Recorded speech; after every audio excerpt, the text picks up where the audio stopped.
KBS 제1라디오 5시 뉴스를 마칩니다. 아나운서 조항리였습니다. KBS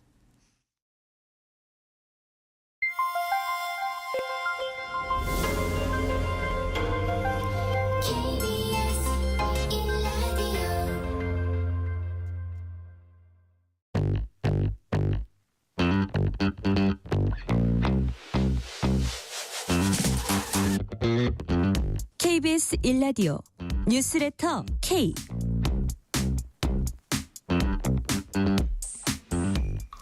안녕하세요. 뉴스레터 K 진행하는 전종철입니다.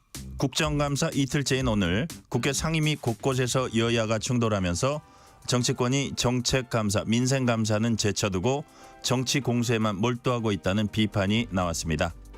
한동훈 국민의힘 대표가 친한계 의원들 만찬에 이어서 원외 당협위원장들과 오찬 회동을 한 것을 두고 여권 내부에서 민감하게 바라보고 있습니다. 관련 내용 포함한 정치 현안들 정치 토크 코너에서 자세히 살펴봅니다. 가자 전쟁이 발발한 지 1년이 됐지만 전쟁은 종료되지 않고 확전 가능성까지 거론되고 있습니다.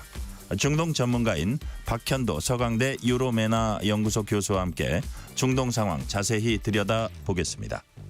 문자샵 9730, 짧은 문자 50원, 긴 문자는 100원, 어플리케이션 콩으로 보내시면 무료입니다.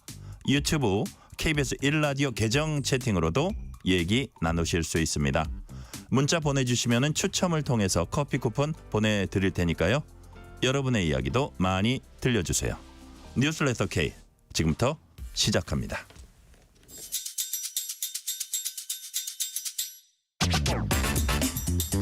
오늘 하루 가장 뜨거운 뉴스들만 골랐습니다. 뉴스레터 K 정치 토크 김기영 전 대통령실 부대변인, 신현영 민주당 의원 나오셨습니다. 어서 오세요. 반갑습니다. 안녕하세요. 자, 두 분이 갈수록 콤비가 잘 맞는 것 같아요. 이거 콤비라 그래야 되나요? 오늘 싸우시진 않으실 거죠? 워낙에 김기현 부대변인이 매너남이에요. 아, 매너남이에요. 예.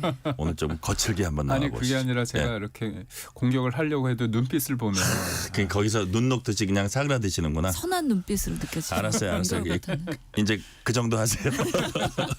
자, 22대 국회 첫 국정감사가 어제 시작됐습니다. 우리 패널 두 분은 아주 서로를 이제 격려하시는데 여야 상황은 그렇지 않은 것 같고요. 여야 모두 오늘 오전 국감 대책을 열었습니다. 추경호 국민의힘 원내대표 목소리부터 들어보겠습니다. 민생만을 살펴도 모자랄 국정감사 첫날에 거대 야당의 탄핵 빌드업 시리즈가 끝도 없이 펼쳐졌습니다. 어디 하나만 걸리라는 심보로 무작위로 찔러보고 있는 것입니다. 대통령 탄핵을 시사한 이재명 대표의 끌어내려야 발언은 김민석 최고위원의 윤석열 무정부 시대 발언으로까지 이어졌습니다.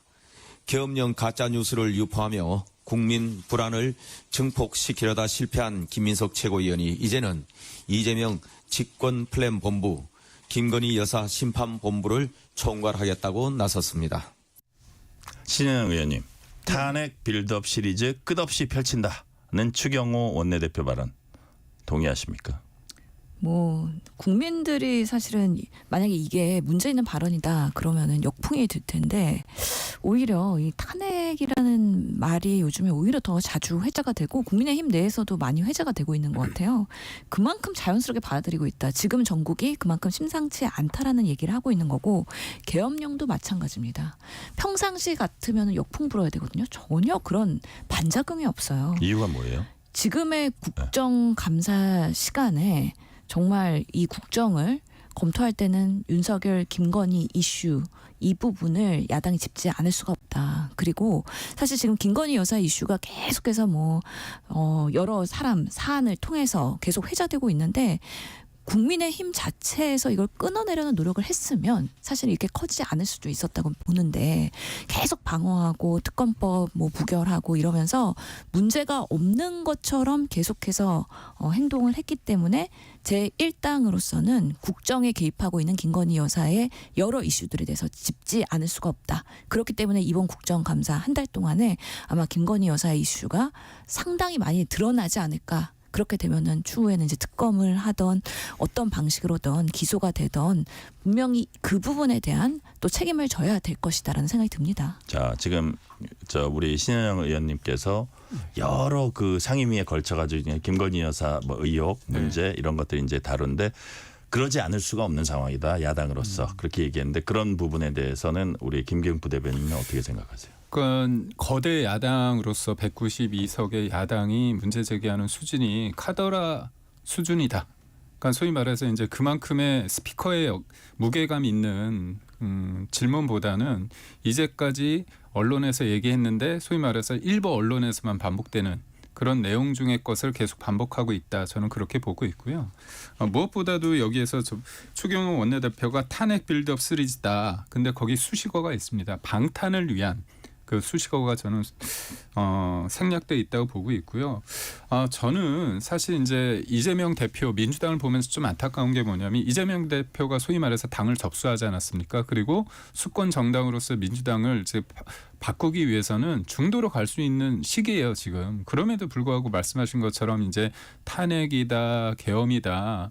일반 사람들이 받아들이기 힘든 그런 부분 을 막 던지는 거 보면 결국은 본인의 사법 리스크를 줄이기 위해서 지금 되게 급하거든요. 초조하다 보니까 말도 거칠어지고 그러니까 국민들이 왜 지금 탄핵이나 계엄 얘기했을 때 민주당이 역풍이 안 부냐. 역풍이 안 부는 게 아니라 민주당 야당이 얘기하는 거에 대해서 일정 부분 포기했습니다. 저쪽은 왜 그럴까. 그러니까 저는 그거예요.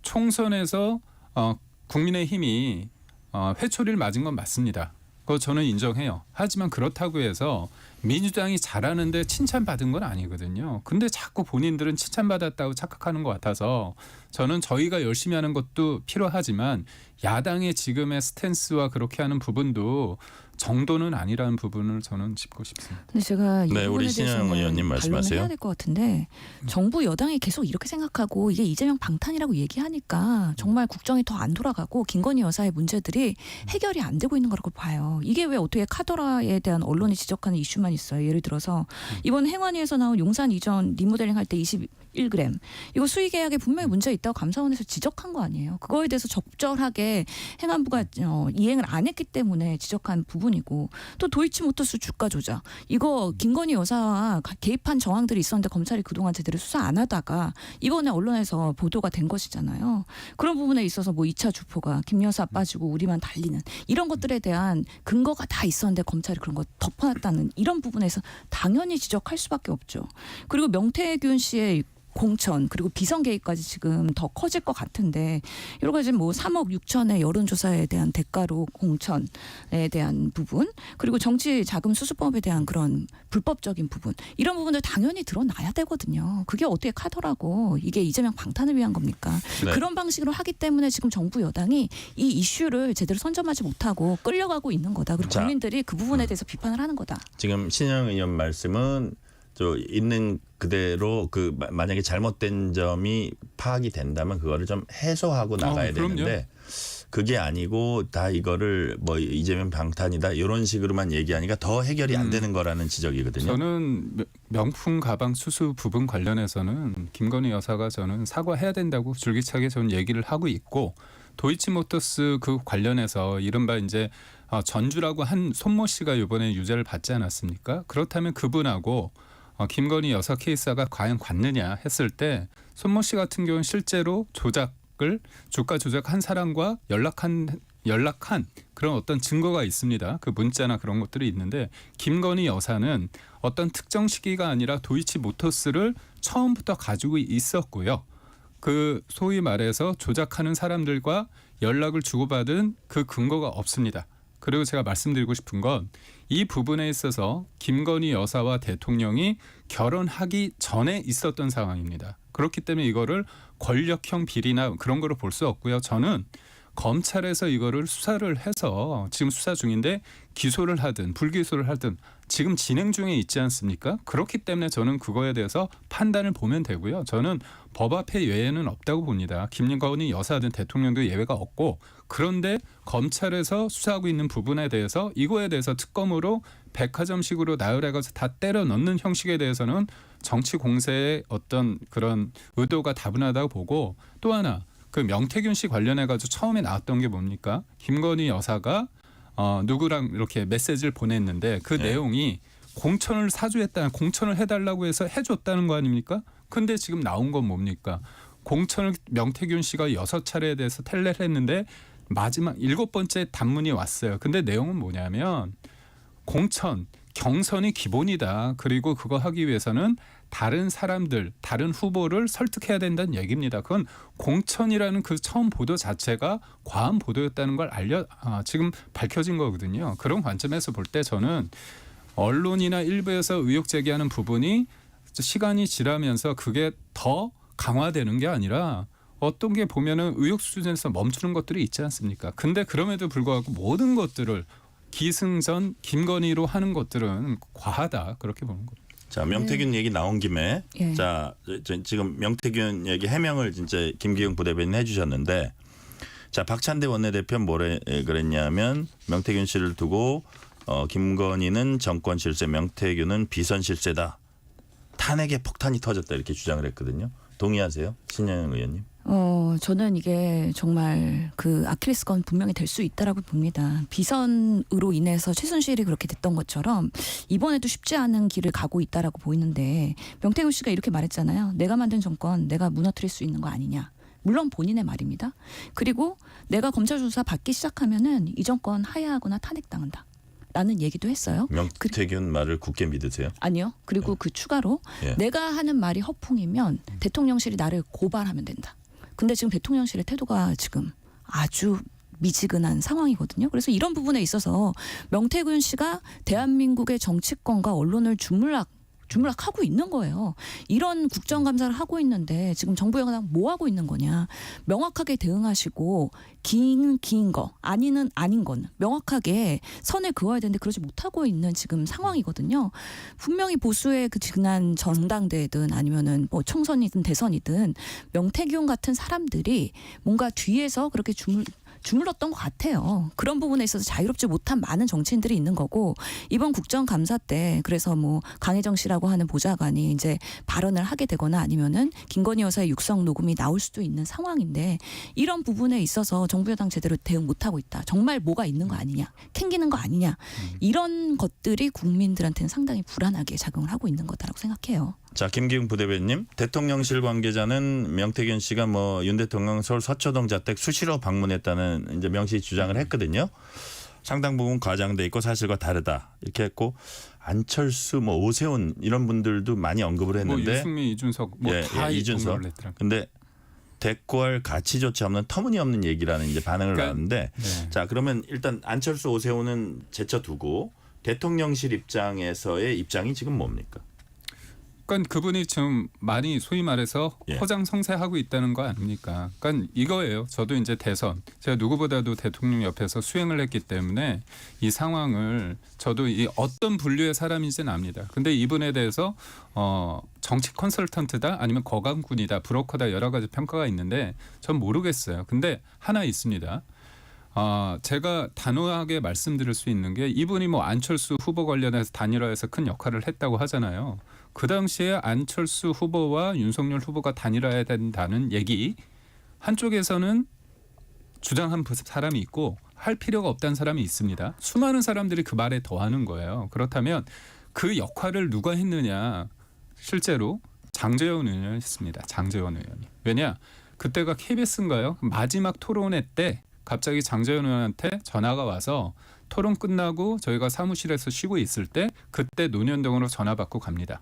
그래서 장제원 의원하고 장제원 의원이 아는 안철수 쪽 사람과 만나가지고 얘기가 되고 그 다음날 이게 단일화 합의가 되거든요. 그러니까 제가 본 부분 하나만 언급하더라도 이분이 모든 것들을 좌지우지할 수 있는 위치도 아니고 허장성세일 가능성이 맞습니다. 많다. 뭐냐면 잘 보세요.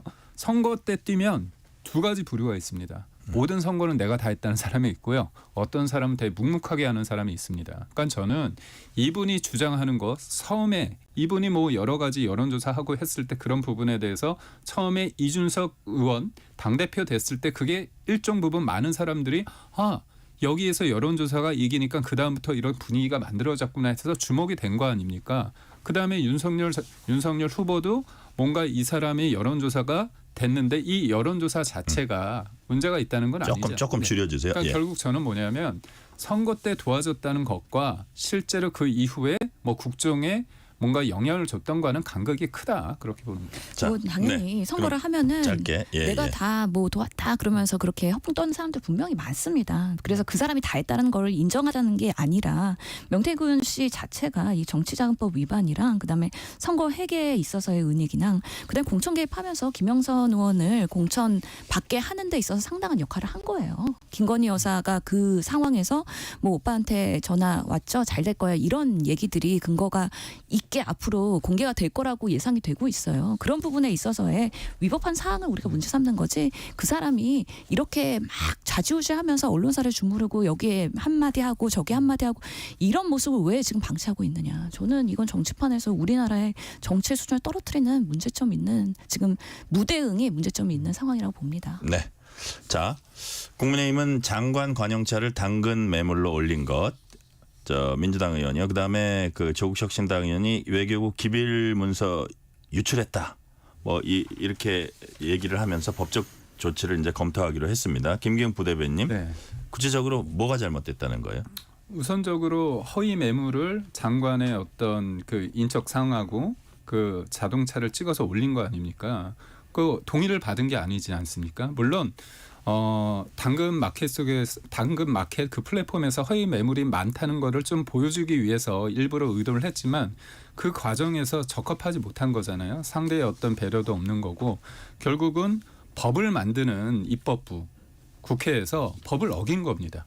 그리고 두 번째 같은 경우는 이제 비밀 문서 상급 관련된 건데 네. 부산 세계 박람회 판세 메시지 송부라는 그런 겁니다. 근데 그 관련해서 이분이 그거를 그 윤석열 정부를 공격하기 위해서 비판하기 위해서 했는데 이게 외교부 문서라는 게 소위 말해서 이게 알려졌을 때 다른 나라나 뭐 했을 때 문제가 되기 때문에 그거에 대해서 보완을 건 거 아닙니까? 근데 이 그 해당 의원 조 의원 같은 경우는 이 부분이 보존 기한이 지났다 6월에 지났다 그래서 아무 문제가 없다고 얘기하는데 그거는 정책적인 그 프로세스를 몰라서 그러는데 보존 기한이 지났어도 실제로 X표를 쳐서 재분류 조치를 한 다음에야 그게 공개할 수 있는 거거든요. 그런 일련의 상황에 대해서 무시한 채로 어떤 공격을 하긴 포인트로 불법적인 거를 해놓은 상황이라는 거죠. 자, 신현영 의원님 반론할 부분이 있으면 조금 사실 말씀해 주세요. 그래서 국회가 면책특권이 있는 것이고요. 특히 이 장관 관용차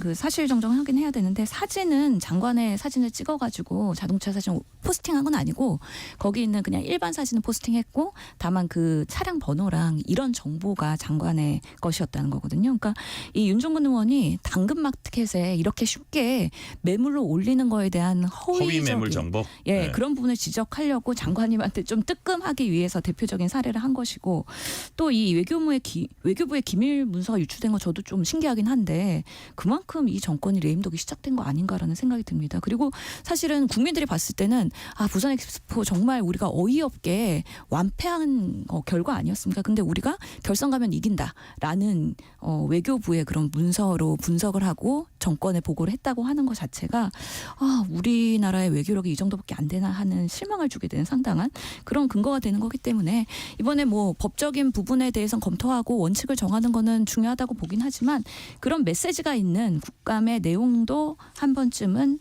바라볼 필요가 있다라고 생각을 합니다. 자, 7711님이 이런 문자 주셨습니다. 정치권 어제나 오늘이 똑같습니다. 바라보는 국민 실망하지 않도록 변하는 모습 보여주시기 바랍니다.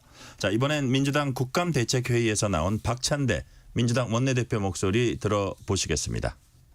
국감장에서 관련 증인들이 주랭랑치고 국민의 힘이 아무리 분탕질을 쳐도 결코 진실을 덮을 수 없습니다. 민주당은 김건희 국정농단 의혹을 규명하기 위한 기존 특검과 함께 상설 특검도 추진합니다. 어제 특검 추천 방식 국회 규칙 개정안을 발의했고 오늘 상설 특검이 수사해야 할 특검 수사 요구안을 발의합니다. 민주당은 끝장 국감과 쌍끌이 특검으로 구린내가 진동하는 김건희 게이트의 진실을 숨김없이 밝혀내겠습니다.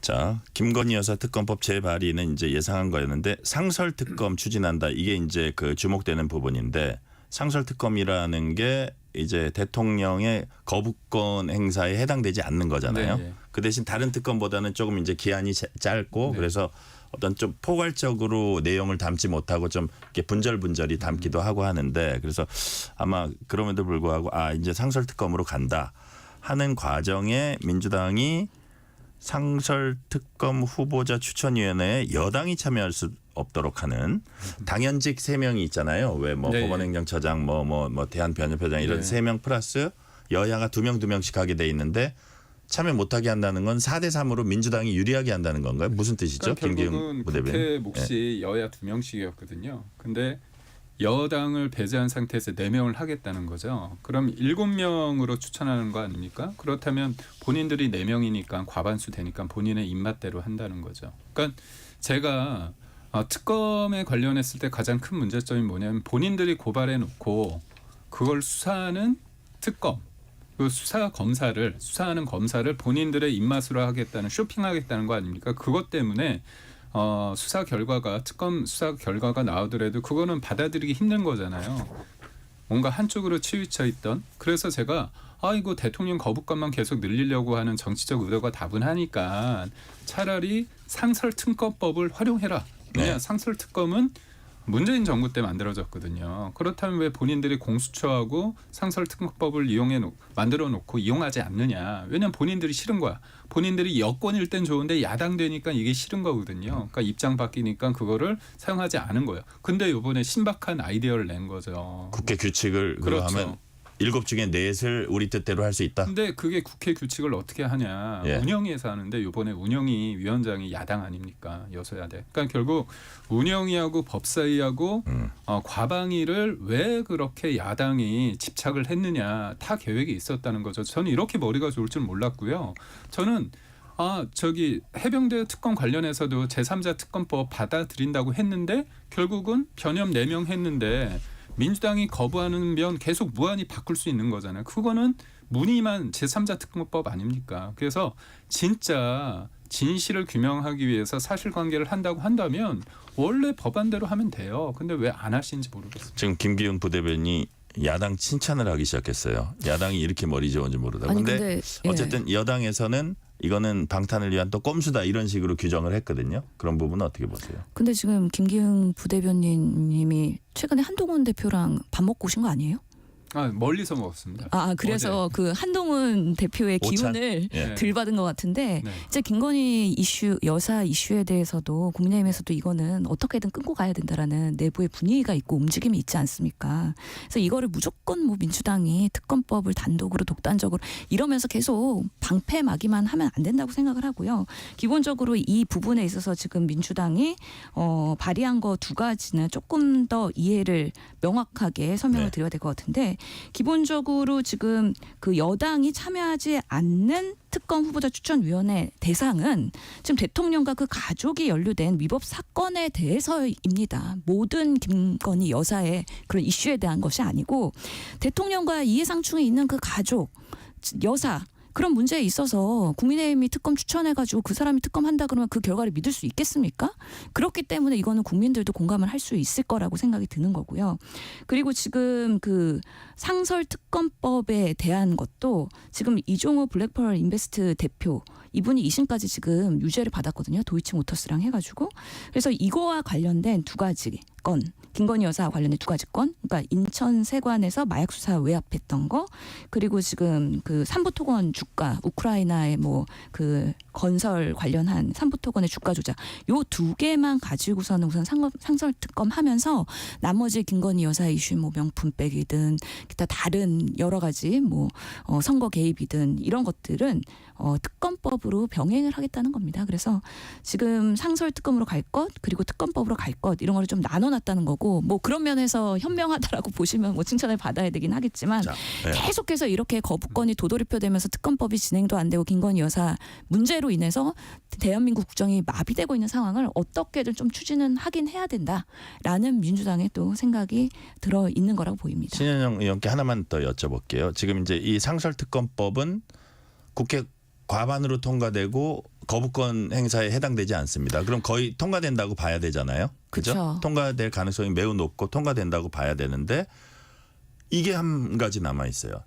최종 임명하는 사람 대통령이에요. 그래서 대통령이 임명하지 않을 가능성이 지금 그러니까 물론 그게 쉽지는 않은 건데 거기에 대해서 김용민 수석은 뭐라 그랬냐면 임명하지 않은 불법이다 이렇게 했거든요. 불법입니까? 그건 한번 지켜봐야 될 것 예, 같아요. 예. 왜냐하면 이게 상설특검법이란 건 2014년에 여야가 합의해서 만들어진 기존에 있는 법안을 가지고 지금 이번에 안건을 부의하는 거잖아요. 그렇기 때문에 국회에서 추진을 하는 부분에 있어서 합법적으로 절차가 갔고 결국에는 또 대통령께서 그 부분에 있어서의 결단이 필요한 건데 요즘에 뭐 조중동 등 보수 언론도 그렇고 김건희 여사 문제 정말 이거 어떻게 할 거냐, 이거 끊어내야 되는 거 아니냐, 심우정 검찰총장이 결단해야 되는 거 아니냐, 대한민국 이렇게 망가지고 있는데 왜 이걸 방치하냐, 이런 비판의 그런 사설과 논설들이 상당히 있습니다. 그렇기 때문에 저는 그런 상황이 되면 대통령이 살아있는 권력 수사하면서 대통령 되신 분 아닌가요? 검찰총장 때? 그 부분에 있어서 왜 본인의 여사는 내가 내 집사람은 어떻게 할 수 있는 게 아니야 라고 지금 뭐 옆에서 사람들이 조언하면 그렇게 얘기한다고 하는데 이 부분에 있어서 본인이 결정을 해야 된다. 국가 남은 기간 동안에 현명하게 운영을 하실 건지 아니면 계속해서 여사를 감싸면서 이렇게 지지율 하락하고 보수의 이런 정치들을 망치면서까지 계속해서 독불장구식으로 갈 건지는 저는 윤석열 대통령한테 달려있다고 보고요. 그게 불법이든 아니든 간에 정말 그거는 국민들이 평가하고 판단할 거다. 민심에 정말 매는 무섭다고 저는 생각합니다. 네. 김경 부대변인 네. 하신 말씀 있을 네, 것 예. 같아요. 제가 어제 한동훈 대표 저만 먹은 게 아니고요. 우르르 먹었습니다. 한 90여 분 먹었기 때문에 제가 어제 비공개 회의 때 핵심적인 내용을 두 가지 키워드로 말씀드리자면 네. 한동훈 대표는 행동할 때다.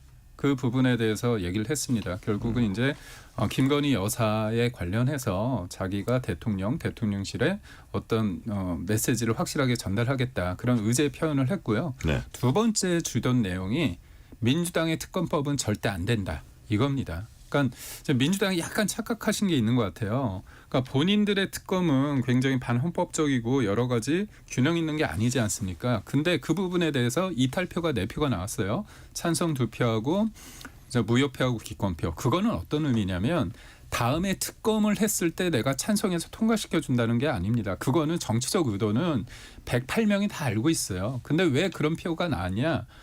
대통령실이 좀 변해야 된다. 그러니까 김건희 여사 부분에 대해서 뭔가 입장 표명이 필요하다는 것들을 그런 방식으로 저는 푸시했다고 보고 그렇게 해석하는 게 맞습니다.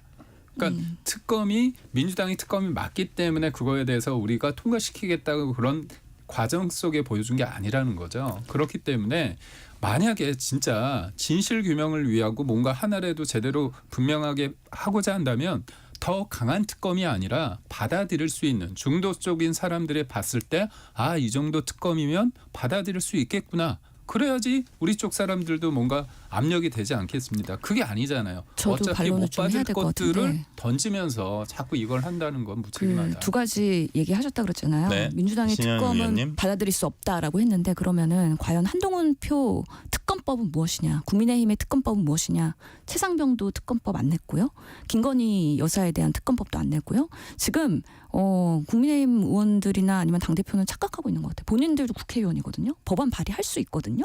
당대표는 물론 직접 못하죠. 원외니까. 그런데 항상 민주당이 뭔가를 시도하면은 관전평만 하고 있어요. 본인들이 여당이라는 걸 잊고 있는 것 같아요. 그러면서 그렇다면 국민의힘은 이 김건희 여사의 이슈에 대해서 어떻게 적극적으로 대응을 할 것이냐라는 거 한 가지와 대통령실에 이 문제점을 전달하겠다. 그 말에 대해서 저희가 신뢰하지 않는 것들은 여야 의정협의체 본인이 해결하고 의료대란 해결하겠다라고 했지만 못하고 있습니다. 그렇기 때문에 대통령의 어떤 메시지를 전하는 것 자체가 그 사안을 변화시키는데 아무런 영향을 미치지 않는다. 그래서 한동훈 리더십이 지금 챌린지 받고 있는 거잖아요. 그래서 자, 예.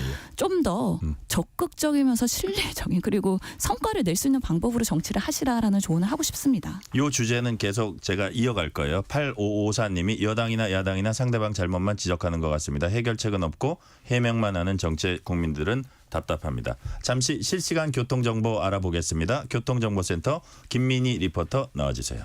네, 내일 한글날 휴일을 앞두고 오후 교통량이 많습니다. 경부고속도로 서울 방면으로는 모두 40km 구간에서 정체인데요. 먼저 입장휴게소에서 안성휴게소까지 14km 구간에서 더디게 지나고요. 오산 부근 4차로에는 고장난 차가 서 있는 데다 또 이 일대로는 5차로를 막고 작업을 하고 있어서 남사 진위부터 속도 많이 떨어져 지납니다. 더 가서는 기흥에서 수원 사이와 죽전휴게소에서 판교분기점 부근, 다시 달래내고개부터 반포까지 속도 줄여 지납니다. 영동고속도로 인천 방면 정체도 모두 30km 구간으로 양재에서 용인 사이와 신갈분기점에서 북수원 부근, 다시 군포에서 반월터널 사이와 또 군자분기점에서 월곡분기점 사이로 속도 줄여 지납니다. 그 밖에 서울시내 내부순환로 성산대교 쪽으로 연희램프 부근 1차로에서는 사고가 났는데요.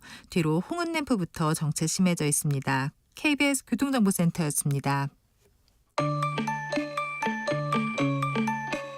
퇴근길, 당신과 함께 읽는 세상 이야기.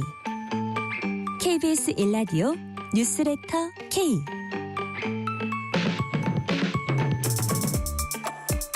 실시간 교통 상황 살펴봤고요. 뉴스레터 K 정치 토크 이어갑니다.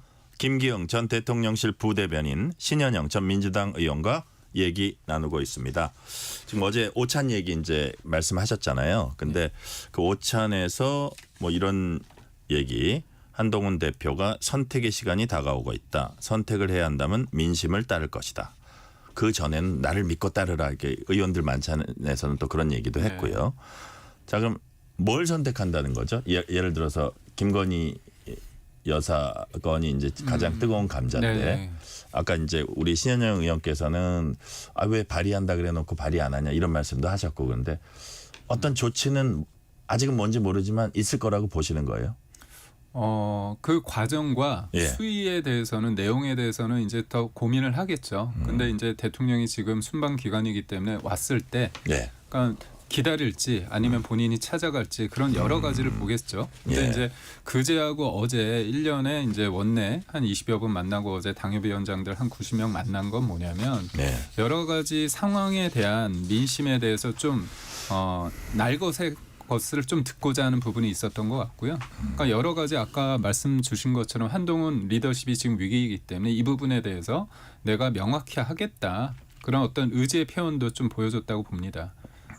근데 이제 저는 그 자리에서 제가 좀 말씀을 드렸거든요. 뭐냐면 이게 우선적으로 국민들과 또 이제 국민의힘 지지자들 입장에서 볼 때 자꾸 이제 방법이 다를 수 있지만 하나됨을 원하는데 여러 가지 문제에서 하나되지 못하니까 제가 독대에 연연하지 마시고 원내대표도 같이 만날 수 있는 거 아니냐 그렇게 얘기를 하니까 자기는 어제 오찬에서 우리 김기영 부대변인 그렇게 오찬 얘기하셨어요? 말고 그 이후에 이제 비공개 회의 때 비공개 제가 회의 얘기를 때, 하니까 그렇게 얘기를 하셨어요. 형식에 구애받지 않겠다. 근데 이제 중요한 거는 이제 본질이다. 이 사안에 대해서 본질을 대통령실이 알고 있느냐에 대한 얘기를 하더라고요. 어떻게 보면 대통령실이 좀 이 엄중함을 알아야 된다. 그걸 강력하게 또 그런 식으로 우회적으로 표현을 했다 보고요. 네. 결국은 그렇습니다. 한동훈 대표 입장에서는 지금의 김건희 여사 부분, 그러니까 민주당의 어떤 정치 공작, 정치의 어떤 그런 공세에 대해서 디펜스는 하겠지만 이 부분이 특검과 그다음에 김건희 여사의 어떤 사과 부분은 좀 투트랙으로 보는 관점이 있다고 보고요. 왜냐? 박근혜 정부 때 박근혜 대통령이 이제 사과를 하지 않았습니까? 물론 이제 탄핵이라는 거는 그런 과정 속에서 지금 윤석열 정부가 탄핵이 될 만한 전 수준은 아니라고 보고 중대한 위법상이나 법률적 위반이 없기 때문에 그건 다른 거지만 여하튼 그 당시에 민주당마저도 박근혜 대통령이 사과를 했기 때문에 더 어떻게 보면 더 공격을 공세적으로 했거든요. 그래서 사과를 하는 게 어떤 일단락되는 게 아니라 새로운 어떤 전선이 시작되는 그런 거에 대한 정무적인 생각도 있거든요. 그런 것들을 다 이렇게 보면서 볼 텐데 여하튼 한동훈 대표 입장에서는 김건희 여사의 어떤 사과, 그다음에 네. 그 이후에 어떤 행보에 대한 여러 가지 어떤 입장을 조금 뚜렷하게 낼 것 같습니다. 제가 김기영 부대변인한테 관련해서 하나 더 여쭤볼게요. 그러니까 당내 네. 뭐 여권 내라고 하는 게 더 정확할 것 같은데 김 여사에 대해서 지금 민주당이 지나치게 악마화하고 있기 때문에 여기에 동조하는 게 능사가 아니다라는 기류가 있고 그럼요. 네. 또 다른 기류는 그래도 국민들이 심적으로 많이 김 여사 때문에 이제 부담을 느낀다. 그렇다면 이거를 해소해 줘야 되기 때문에 빨리 선제적 조치를 해야 된다. 이 두 가지 기류가 분명히 있는 것 같아요. 그래서 그 사이에서 어떤 해법을 찾아야 되는 겁니까? 너무 어려운 질문인가? 어려운 질문이죠. 어려운 질문이죠. 당대표급 질문입니다. 제가 그냥 이거 대답하면 당대표 갈 수 있는 거예요. 그거보다 저도 고민을 하고 있습니다. 고민을 하고 있는 이유는 뭐냐면 이게 참 어려운 문제이기 때문에 김건희 여사가 진짜 악마됐습니다. 그러니까 부족하고 잘못한 부분이 있을 수 있는데 그게 법률적으로 처리할 수 있는 부분이냐. 소위 말해서 이번에 가방을 받은 부분 관련해서는 도덕적으로 잘못했죠. 부적절하죠. 그래서 대통령도 사과했지만 이거는 현행법상 기소할 수 있는 건 없습니다. 왜냐 법의 미비한 점 때문에 이거는 배우자 처벌 규정이 없잖아요. 이걸 가지고 법이 없는데 우리가 죄형 법정주의라고 하나요? 그 근거 없이 처벌할 수는 없잖아요. 그리고 나머지 얘기했던 그런 여러 가지 의혹 관련해서 검찰에서 수사하고 있는 게 있으니까 그런 과정을 보자는 건데 여러 가지를 다 라운드업 해가지고 때려 넣어서 백화점식 이렇게 하는 건 지나친 공세다. 그리고 제가 볼 때 권력설 1위 천공 얘기하다가 이번에 또 바꿔 타셨잖아요. 갑자기 뭐 명태균이라고 얘기하고. 그러니까 이게 안 맞는 겁니다. 결국 수많은 그 줄리부터 시작했을 때 안 맞는 것들이 너무 많은데 던져보고 언론에서 이렇게 조금 받고 그런 것들을 보면서 좀 과하게 하는 부분이 있는데 저는 드리고 싶은 말씀이 그럼에도 불구하고 국민들 입장에서 볼 때 지금의 일련의 어떤 행보가 그래도 조금 자중했으면 좋겠다. 그런 목소리가 있는 게 또 사실이거든요. 그렇다면 이 부분에 대해서 옳고 그름의 문제, 법률적으로 그걸 떠나서 뭔가 변화가 필요하다. 왜냐? 윤석열 정부의 여러 가지 잘하는 것들이 김건희 여사 문제가 너무 지나치게 야당이 공격적으로 함으로써 보이지 않게 됨으로써 뭔가 한 페이지로 넘어가야 된다. 한 챕터로 새로운 챕터로 넘어가기 위해서는 뭔가 김건희 여사가 자중해야 된다. 그런 얘기도 있거든요. 그래서 두 가지 선택지가 굉장히 간극이 넓은 듯 하면서도 제가 볼 때는 그리 크지 않다고 봅니다. 자, 지나친 악마화.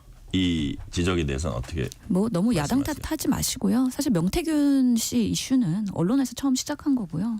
오늘 조선일보가 그랬더라고요. 대통령 부부의 대화가 마구 노출된 정권, 이런 정권이 있었나? 라고 비판을 하더라고요. 이미 이번 정권의 레임덕 시작된 거 아닌가라는 생각이 드는데 그런 것들이 과연 야당의 악마로 초래된 것인가 아니면 김건희 여사가 처음부터 스스로 초래한 것이냐? 여러 가지 이권 개입하고 사실은 뭐 비선 실세라는 얘기를 할 수밖에 없는 정황들을 많이 만들어낸 거 아니겠습니까? 뭐 수의 계약건도 그렇고 뭐 주가 조작도 그렇고 실제로 여러 가지 뭐 양평 고속국도도 그런 의심이 매우 명확하게 들고 그래서 사실 너무 부지런하게 사셨던 것 같아요. 그리고 내가 정권을 잡으면 이런 말씀도 하셨잖아요. 정말 지금 윤석열 대통령 체제가 본인으로서는 가만히 두고 볼 수 없는 뭐라도 역할을 해야 되는 그런 부분에 있어서의 상당한 개입이 있었다라는 거에 대해서 정황들이 드러나고 있는 거기 때문에 지금 드러난 거 가지고 뭐 불법이냐 아니냐 논하는 것보다는 사실 제대로 된 수사를 받고 제대로 조사와 그 결과에 순응하면 되는 건데 황제 조사하고 검찰이 권력의 눈치 보고 지금 이런 상황이기 때문에 국민들이 더 문제가 있다라고 크게 생각하시는 것 같다는 생각이 들어요. 그런 면에서 네네. 한 가지만 더 신지호 전 의원이 그랬잖아요. 그 검찰이 김건희 여사 기소하면 국힘에 부담이 준다. 라는 말을 오늘 또 기사가 났더라고요. 그만큼 국민의힘 부담이 줄어든다. 예. 그래서 기소하는 거에 대해서 너무 검찰이 눈치 보지 말아라는 거를 내부에서도 이제는 목소리가 나오는 만큼 저는 지금 한동훈 대표가 이렇게 지금 뭐 20명이랑 밥 먹고 90명이랑 밥 먹고 이런 정치 행보를 한 것이 이제는 김건희 여사의 문제를 우리 내부에서 정리를 해야 된다라는 그런 목소리들이 이제 올라올 것 같다라는 생각이 듭니다. 그래서 한동훈 대표가 이제 정치를 이제야 시작했구나라는 또 생각이 들더라고요. 자, 요 질문은 김기영 부대변인께 드릴게요. 지금 친윤계 중진들, 예컨대 이제 권영세, 권성동 이런 분들이 최근에 어떤 밥 모임 여기에 대해서 되게 좀 비판적인 목소리를 냈어요. 당권 가진 사람들이 밥 먹으면서 세과시하는 거 옳지 않다. 제가 보기에는 약간 어떤 느낌이 나냐 하면 맞나 틀리나 한번 보세요. 그 최근에 이제 저기 특검법 104표가 나왔단 말이에요. 그래서 이탈표가 몇 표 있다는 걸로 이제 평가가 되고 있는데 그런 상황에서 이른바 친한계가 뭉치면 다음번 표결할 때 이거 조금 모르는 거 아니냐는 위기감이 여기 들어있나요? 이 중진들 얘기에는? 그렇게 해석하는 거는 제가 볼 때 동지를 못 믿는 것 같습니다. 그러니까 왜냐하면 제가 앞서 말씀드린 것처럼 네. 지금의 그 김건희 여사 특검법이 통과되면 민주당이 어떤 식으로, 그러니까 본질은 이건데 계속 끊임없이 확장하면서 의혹 제기하면서 그거를 언론에 흘려서 탄핵의 분위기를 올리는 거죠. 그런 분위기를 올리는 거죠. 그러니까 내심으로 이제 그 이재명 대표가 얘기를 하지 않았습니까? 그때 며칠 전에 선거를 기다릴 정도가 못 될 만큼 심각하다면 끌어내려야 된다는 얘기를 했는데, 제가 볼 때는 심각하다면이 뭐냐면 제가 앞에 생략된 게 본인의 사법 리스크가 되게 심하거든요. 그러니까 11월까지 되게 힘든 거예요. 1심에서 유죄가 났을 때 2심, 3심이 본인의 스케줄과 달라졌습니다. 위증교사하고 공선법, 공직선거법이 내년에 최종심까지 나올 가능성이 커졌어요. 그렇기 때문에 더 굉장히 조급함의 발로가 됐고 더더욱 공세적으로 나가고 있다는 거죠. 그러니까 저는 그런 과정 속에서 지금의 우리의 이게 당내 어떤 이견이 저쪽으로 하여금 오판을 하거나 이용당할 수 있는 여지가 있는데, 새를 모인다는 거는 소위 말해서 이제 권성동 의원 편을 빌리자면 이렇게 작정하고 알려서 모임을 알려서 언제 어디서 한다고 이렇게 하는 부분은 되게 예외적이다. 그렇기 때문에 이게 친한이냐 친윤이냐 이런 대결 구도로 가는 거는 좋지 않은 거 아니냐, 그런 생각을 하는데요. 제가 볼 때는 어떤 사안에 대한 입장은 다를 수 있다고 봅니다. 근데 그게 이견이라는 게 윤석열 정부의 성공과 이재명 대표 민주당의 지금 공격적으로 우리의 틈이 있으면 굉장히 틈을 벌리려고 하는 탄핵을 시키고자 하는 민주당을 봤을 때 이렇게 한가하게 하면 안 된다고 저는 보고요. 그렇다면 지금 김 부대변인 말씀의 행간을 보니까 어쨌든 이 문제를 해소하긴 해야 되는데 네. 민주당의 의도가 여당 입장에서 볼 때는 너무 뚜렷하게 보이기 때문에 네. 거기에 그냥 대줄 수는 없다. 그럼요. 그럼 왜냐? 제가 앞서 말씀드린 것처럼 특검이 통과되면 친한이고 친윤이고 없습니다. 이렇게 한가하게 얘기한지 모르겠어요. 그렇기 때문에 제가 한동훈 대표에게도 어제 얘기한 게 뭐냐면, 여러 가지 그런 저는 사과를 요구할 수 있고 다 되는데 그런 형식적인 거에 매몰되는 것보다는 여러 가지 채널을 통해서 만나면 되는 거 아니냐. 그러니까 상대를 조금 더 불통의 이미지나 뭔가 움직이지 않는 것처럼 그렇게 만들 필요는 없다는 거죠. 그러니까 서로 간에 불신이 있는 건 제가 볼 때 명예관여하거든요. 슬프게도 답답합니다. 근데 이거를 해결해야 된다는 거죠. 지금은 평시가 아니라 전시입니다. 예. 네. 자, 다음 주제로 넘어가도 되나요? 한 말씀 더. 근데 네, 한동훈 신혜영 대표가 의원님. 그 국회의원들이랑 밥 먹는다는 게 막 기사화되고 관심 갖는 것 자체가 저는 이상한 일이라고 봐요. 제가 예전에 이재명 당대표랑 밥 먹을 때나 송영길 대표나 이낙연 대표랑 밥 먹을 때 기사 하나도 안 나오거든요. 그만큼 한동훈 대표의 친한이 새가 얼마나 되느냐에 대해서 열악할 것이다. 그리고 지금은 또 이제 항상 8표가 아쉬운 상황이기 때문에 관심을 받는 것 같고, 근데 저희 보면은 당대표 바뀌고 이제 권력이 이동을 하면은 우르르 또 많이 바뀝니다. 그래서 우리 당에서도 친문, 친명, 이러면서 주류가 바뀌는 경험을 하지 않았습니까? 그게 어떻게 보면은 자연스러운 또 정치의 흐름인 것 같다라는 생각도 합니다. 네. 지금 문자가 하나 들어왔는데 소개해드려도 되죠? 오늘 두 분 토론 매우 좋아요. 토론은 이렇게 해야 하는 겁니다. 그래요? 너무 무지막지한 이론 앞세우면 힘들어요. 두 분이 되게 논리적인가 봐요. 그 평가를 해주셨어요. 자, 그렇구나. 그럼 이번에는 우리 신현영 의원님 전공으로 들어갑니다. 보건복지위원회 보건복지부와 질병관리청 국감에선 의대 증원에 따른 의정 갈등과 의료 공백이 쟁점으로 다뤄졌습니다. 최근 정부는 의과대학 학사 정상화를 위한 비상대책 발표했습니다. 신현영 의원님, 정부 비상대책 어떻게 평가하세요? 비상대책 6년에서 5년으로 바꾸는 의대 교육과정 이주호 장관이 발표를 한 건데, 네. 사실은 저는 이런 발표 보면서 정말 의료계는 뜨아했거든요. 어떻게 이런 생각을, 어떻게 이런 발표를, 그것도 대한민국의 장관이 정말 몰라도 의료계와 의대 교육을 모르는구나.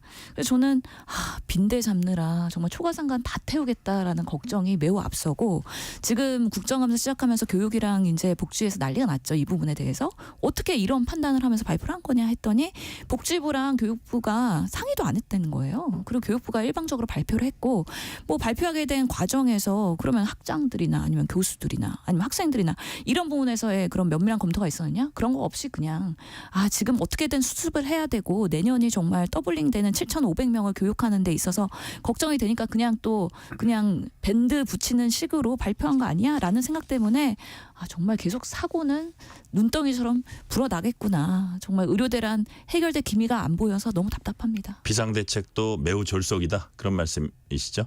지금 충분하게 정말 순서를 가지고 근본적인 대책부터 마련하면서 의대 정원 확대를 얘기했으면 이렇게까지 오진 않았죠.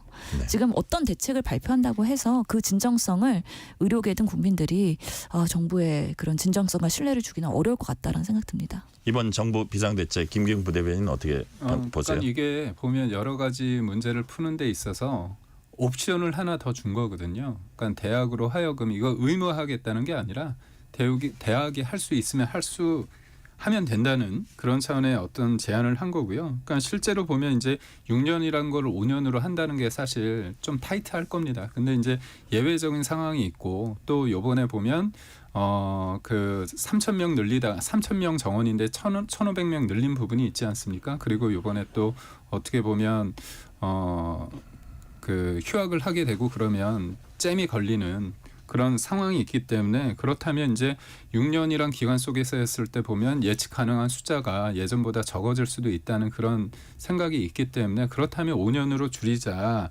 가능한 상황이라면 그런 옵션을 준 거죠.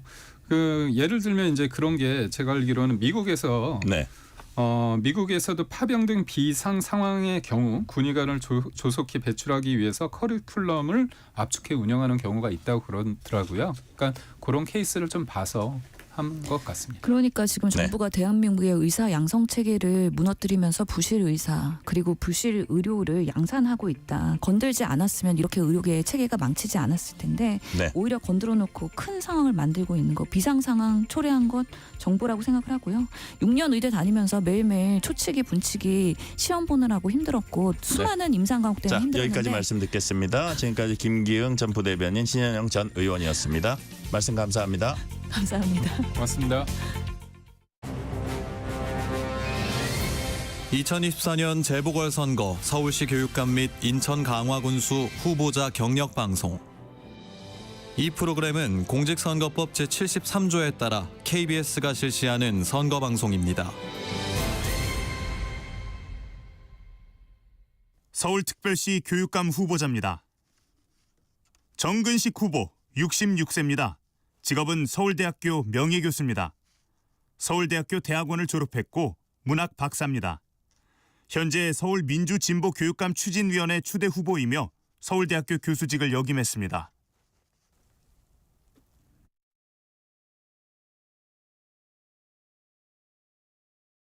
윤호상 후보 65세입니다. 직업은 한양대학교 교육대학원 겸임교수입니다. 숭실대학교 대학원 평생교육학과를 졸업했고 교육학 박사입니다. 강남중, 서울미술고, 도선고, 신도림고 4개교 교장을 지냈고 서울 서부교육지원청 교육지원국장을 역임했습니다. 최보선 후보 64세입니다. 직업은 새로운 대한민국 교육포럼 대표입니다. 한국외국어대학교 대학원을 졸업했고 문학 석사입니다. 지난 2022년도 서울교육감 민주진보 후보였으며 대구 가톨릭대학교 이태리어학과 조교수로 재직했습니다. 조전혁 후보 64세입니다. 직업은 서울시 미래교육연구원 원장입니다. 미국 위스콘신 대학원 경제학 박사입니다. 2022년 수도권 단일화 추진협의회 선출 교육감 후보였으며 교육과학기술위원회 소속 국회의원직을 수행했습니다.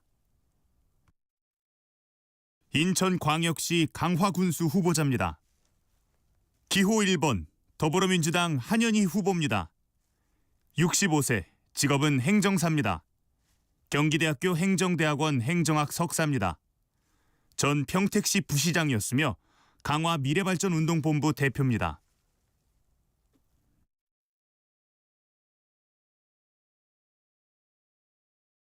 기호 2번 국민의힘 박용철 후보입니다.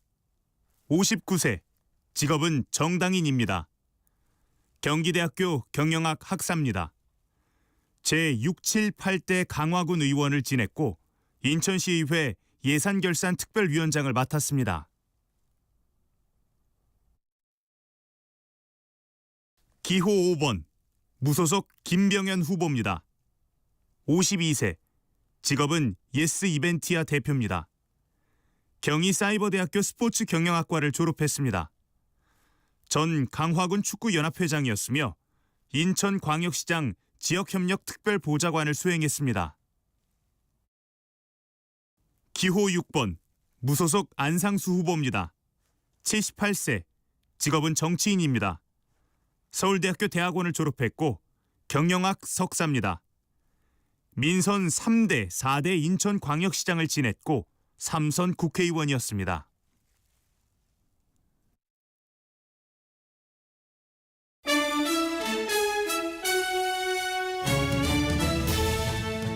지금까지 2024년 재보궐선거 서울시 교육감 및 인천 강화군수 후보자 경력 방송을 보내드렸습니다.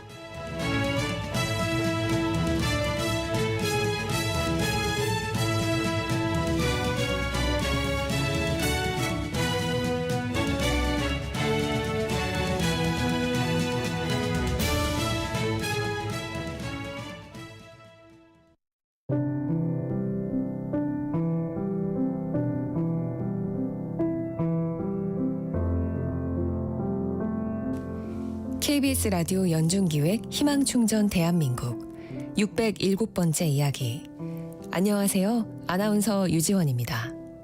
세준이가 5살 되던 무렵 친부모님은 양육을 거부한 채 세준이 곁을 떠났습니다. 그날부터 고등학생이 된 지금까지 할아버지와 단둘이 살아온 세준이. 그런데 얼마 전부터 할아버지 건강에 이상이 나타났는데요. 손끝부터 시작된 경련이 온몸으로 번지며 지금은 머리까지 심하게 떨리는 상태. 검사 결과 본태성 진전이라는 진단을 받았습니다. 끊임없이 흔들리는 머리에 세준이의 도움 없이는 아무것도 할 수 없는 할아버지.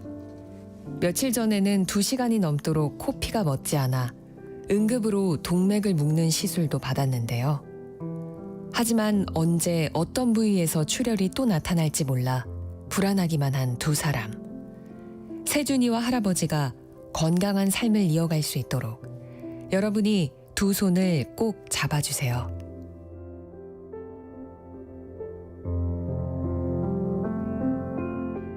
여러분의 따뜻한 손길이 희망의 빛이 됩니다. ARS 060-700-1580 060-700-1580 한 통화 3,000원으로 희망을 선물해 주세요. KBS 라디오 연중기획 희망충전 대한민국은 초록우산 어린이재단, 인탑스 주식회사, 그리고 청취자 여러분과 함께합니다. ARS 060-700-1580 한 통화 3,000원입니다.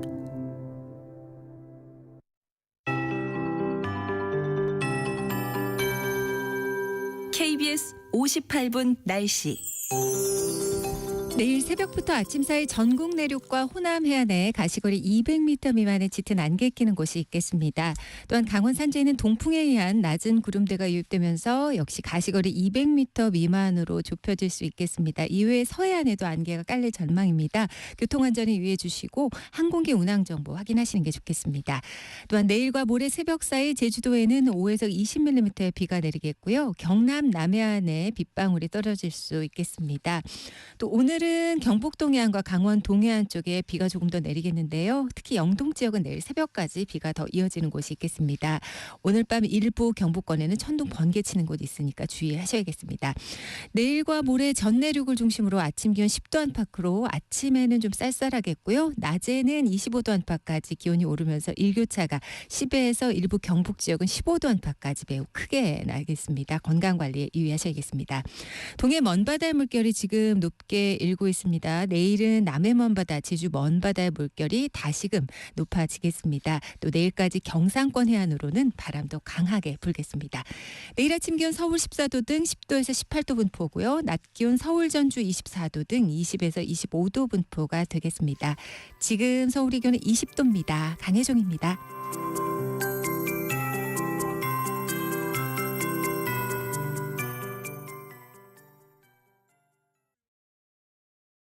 정성을 다하는 국민의 방송 KBS가 6시를 알려드립니다. AM 711kHz, FM 97.3MHz, KBS 1라디오입니다. HLKA.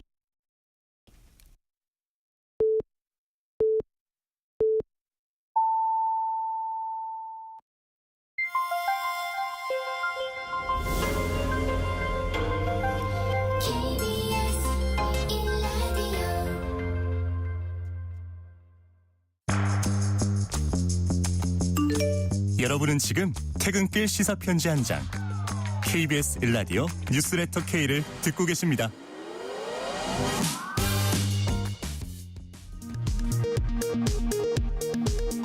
이 시각 라디오 정보센터 뉴스입니다.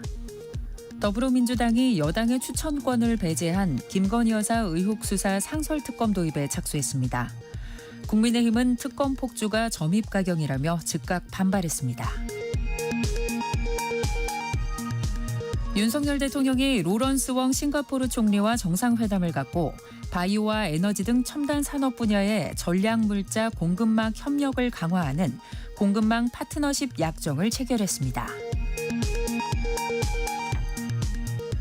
삼성전자가 올해 3분기 매출 79조 원, 영업이익 9조 1천억 원의 잠정 실적을 발표했습니다. 지난 2분기와 비교하면 영업이익은 13% 가까이 줄어 시장의 전망치를 크게 밑돌았습니다. 삼성전자 측은 기대에 미치지 못하는 성과에 대해 사과문을 발표했습니다. 정부는 폭염과 가뭄 등으로 가격이 크게 오른 배추의 수급 안정 대책을 추진해 이달 하순에는 가격 내림세를 체감할 수 있게 하겠다고 밝혔습니다.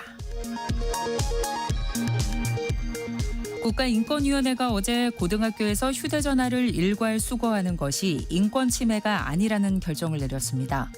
인권위는 지난 10년 동안 학교 내 휴대전화 수거에 대해 인권 침해라는 판단을 내려왔습니다. 지금까지 라디오 정보센터 뉴스 편유희였습니다.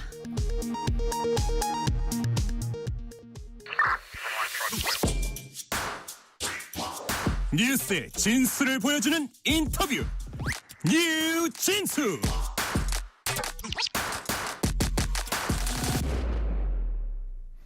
일 년 전 이스라엘은 건국 이래 최악의 테러 공격을 받았습니다. 이후 테러리스트 척결을 내세운 보복은 가자 지구에서 대규모 희생을 낳았고 분쟁 지역은 이제 레바논과 예멘을 넘어서 이란을 향하고 있습니다. 불똥만 닿아도 폭발할 것 같은 중동 상황, 박현도 서강대 유로메나 연구소 교수와 함께 다각적으로 분석해 보겠습니다. 박현도 교수님 어서 오세요. 네, 안녕하십니까. 자, 가자 전쟁 시작된 지 1년 가까이 됐습니다. 주요 통계 보면 지난 1년 동안 이스라엘 주민 1,200명이 테러 폭격 등으로 희생됐고 250명 정도가 인질로 끌려갔습니다. 가자 지구 공격에 따른 팔레스타인 측 사망자 4만 1천여 명, 그중 30% 이상이 어린이다. 이런 집계도 나왔습니다. 이런 뭐 통계도 있지만 우리 박현도 교수님은 어떤 부분에 지금 주목을 하고 계십니까? 세 가지인데요. 네. 첫 번째로는 희생자 중에 70%가 어린아이, 여성, 노약자. 네. 그리고 건물의 70%가 파괴된 거. 그리고 또 하나 여기에서 이스라엘만 얘기를 하는데요. 한 가지 얘기하고 싶으면 미국의 역할이 있거든요. 네. 미국이 이스라엘에게 준 폭탄이 900kg 이상 폭탄이 10,000개 이상을 미국이 이스라엘에 제공했습니다. 900kg 이상의 그 큰 폭탄을. 다른 폭탄은 다 빼고요. 900kg 이상 되는 폭탄 수만 10,000개 이상. 엄청난 지원이라고 보시는 거죠? 그렇죠. 그러니까 미국의 민주당 정부가 뭐 이스라엘에게 사살해라, 민간인들 피하지 말아라 하면서 살상 무기는 다 준 겁니다. 언행이 일치됐다고는 볼 수 없네요. 절대요. 절대 정반대네요. 네, 그러니까 미국이 부끄러운 줄 알아야 됩니다. 지금 세 가지 중에 세 가지 포인트는 미국의 말과는 다른 엄청난 지원. 네, 900kg. 네. 예, 말씀해 주셨고요. 자, 팔레스타인 측 사망자 증거와 인도주의적 위기, 대규모 난민 그리고 이스라엘 인질 사망 등 여러 소식들이 들려오고 있는데, 자, 교수님, 전쟁 1년 맞은 지금 가자 지구 상황은 지금 어떻게 파악되고 있습니까? 어제 영국의 일간지죠, 인디펜던트지가요. 네. 일면에다가 가자 지구 상황을 1년을 숫자로 했는데 그 중에 몇 개만 제가 소개를 하면은 그 상황이 그냥 드러날 것 같아요. 1년 동안 어떤 일이 있었는가. 네네. 일단 인디펜던트지에 보면은 가자 지역에 있는 병원의 36개 중에 31개가 파괴됐습니다. 병원 36개 중 31개 파괴. 네. 예. 그리고 이스라엘의 사람이 1205명이 죽었고요. 예. 가자 사람들은 41,870명이 죽었습니다. 인질은 251명이 잡혀갔는데요. 지금 현재 뭐 아직까지 못 돌아온 사람들이 95명, 네. 예, 거의 100명 좀 안 되는데 예. 이들의 생사가 확인이 안 됩니다. 그리고 더 슬픈 거는 국제 구호 단체 있지 않습니까? 예, 예. 여기는 도와주려고 들어가 있는 사람들인데 이 사람들이 304명이나 죽었습니다. 그러니까 이거는 말할 거 없죠. 그러니까 국제 구호 단체 직원이 304명이 죽었다라는 얘기는 무차별 포격이라는 얘기인가요? 그렇죠, 무차별 포격이라는 얘기죠. 이게 가자에서 이 숫자가 정말 쇼킹한데요. 네, 쇼킹하죠. 어마어마합니다, 사실은요. 야, 숫자로 설명을 해주시니까 이 귀에 네. 쏙쏙 들어오는데요. 네, 이게 제가 한 게 아니라 인디펜던트에서 집계를 했어요. 그래서 저도 너무 충격을 먹어가지고 그걸 예. 보면서 할 말을 좀 잃었는데요. 지금 가자 지역은 지금 현지로서는 사람이 들어서 살 수가 있는 지역이 아니에요. 그런데도 지금 나오지 못하고 있으니까 거기서 살고 있는 거고 계속 지금 떠나지 않고 있는 겁니다. 네, 아까 말씀하신 대로 어린이, 여성, 노약자가 70%. 사망자의 70%를 차지했다는 그 부분. 네. 그다음에 인질 250명 중에 아직 100명 가까이가 돌아오지 못하고 생사가 확인 안 되고 있고, 그렇죠. 죽은 사람들 중에 보니까 국제 구호단체 관계자가 300명이나 된다. 네, 네. 야, 이게 충격적인 통계들이 있었고요. 자, 전쟁 1년을 즈음해서 지금 벌어진 가장 큰 변화가 전선을 확대하냐 마냐 더 확대되는 어떤 분위기인데, 충돌 양상 지금 바로 이 시점에 어디까지 확대가 되어 있습니까? 지금 확대는 이란까지 가 있는 편이죠. 네. 어차피 지금 이스라엘이 이란을 한번 다시 보복하겠다고 벼르고 있는 상황이고요. 그러니까 우리가 지금 상황은 우리가 그 학교에서 주사 맞기 전에 막 그런 상황 있잖아요. 네. 딱 그런 상황이에요. 네, 지금 뭔가를 할 것 같은데 지금 할 거면 언제 할 것인지, 빨리 하려면 하지. 이거 어느 정도로 할 것인지 전부 다 그런 생각을 하고 있어요. 예. 지금 그러니까 이스라엘은 전쟁 시작 때 사실은 이렇게 오래 갈 줄은 아무도 몰랐거든요. 가장 오랜 전쟁이 2달이었습니다. 그러니까 2달은 좀 넘겠지만 그래도 3달, 4달 가겠느냐 했거든요. 그런데 좀 1년이 왔고, 그리고 전선은 하마스를 거의 평정을 했고요. 아직까지는 끝난 건 아닙니다만 거의 평정했고, 그다음에 헤즈볼라 레바논 쪽으로 갔죠. 그리고 후티 반군을 때리고 있죠. 네. 그다음에 궁극적으로 이란까지 가고 있습니다. 네. 자, 이거 할기는 할 텐데 언제 할지 몰라 보니까 제가 옛날에 네. 제가 군대 가기도 전에 그 군대는 구타가 많았다고 하더라고요. 네. 그래서 정말 구타가 많았던 시기, 그때는 이렇게 훈련을 받으면 밤에 맞아야 자는데 밖으로 소집을 안 하면 잠이 안 온대요. 그래서 네, 네. 여하튼 그런 그 긴장된 상황을 네, 긴장된 말씀해 상황입니다. 네, 그러니까요. 네. 긴장된 상황 말씀해 주셨고요. 자, 이스라엘 네타냐후 정부 목표는 이슬람 무장단체 하마스 괴멸입니다. 네. 지금 가자지구 전황 볼 때 교수님 보시기에 이게 가능할 거라고 보세요? 이스라엘 네타냐후 정부는 하마스 괴멸을 목표로 세웠지만 이거는 네. 이스라엘 내에서도 불가능하다고 얘기를 하고 있어요. 결국에 계속적으로 미래 하마스를 계속 만들고 있잖아요. 네. 그래서 이거는 불가능하고, 어느 정도 선에서 정리를 하고 나중에 다시 하더라도 지금은 빨리 인질을 구출해야 된다는 목소리가 큰데 지금 그 목소리는 다 들어가 버렸어요. 지금 모든 관심이 이스라엘이 이란을 어떻게 때릴 것인가, 거기에 가 있다 보니까 네. 지금 뭐 하마스는 일단은 열외예요. 그런 그 인질도 지금 그 완전히 100명의 생사, 이것도 사실은 그게 최우선이 돼야 되는데 본래는 최우선이 돼야 되죠. 예. 최우선이 돼야 되는데 그게 지금 중요한 상황이 아니게 되니까 지금 예. 끌려가는 인질의 가족들은 얼마나 속이 타고 얼마나 믿겠습니까? 자, 지금 교수님 말씀을 들어보니까 4222님 문자부터 먼저 소개하고 이어갈게요. 어른들 욕심으로 벌어진 전쟁에서 약자인 어린이와 여성들이 희생된 현실이 참으로 기가 막힙니다. 4222님이 말씀해 주셨고요. 자, 그렇다면 이스라엘 측이 레바논 공격에 나선 건 하마스에 더해 헤즈볼라 약화도 겨냥했다 이런 분석이 나왔는데 네. 사실 이제 예를 들어서 지금 말씀하신 그러니까 하마스를 이제 괴멸하려고 목표는 세웠잖아요. 네. 근데 그게 현실적으로 완전히 괴멸하기 어렵다고 봤을 때 그러면 우리가 왜 그 뭐 영화 친구에서도 나오듯이 어떤 사람을 이렇게 때릴 때 확실히 다음에 저기 반항을 못하도록 뭐 이게 뭐 표현이 있습니다만 그 방송 용어로 좀 네네. 적합하지 않으니까 그렇게 해놔야지 그 다음에 후환이 없다 이런 취지의 얘기를 하거든요. 거기 네네. 주인공이. 네네.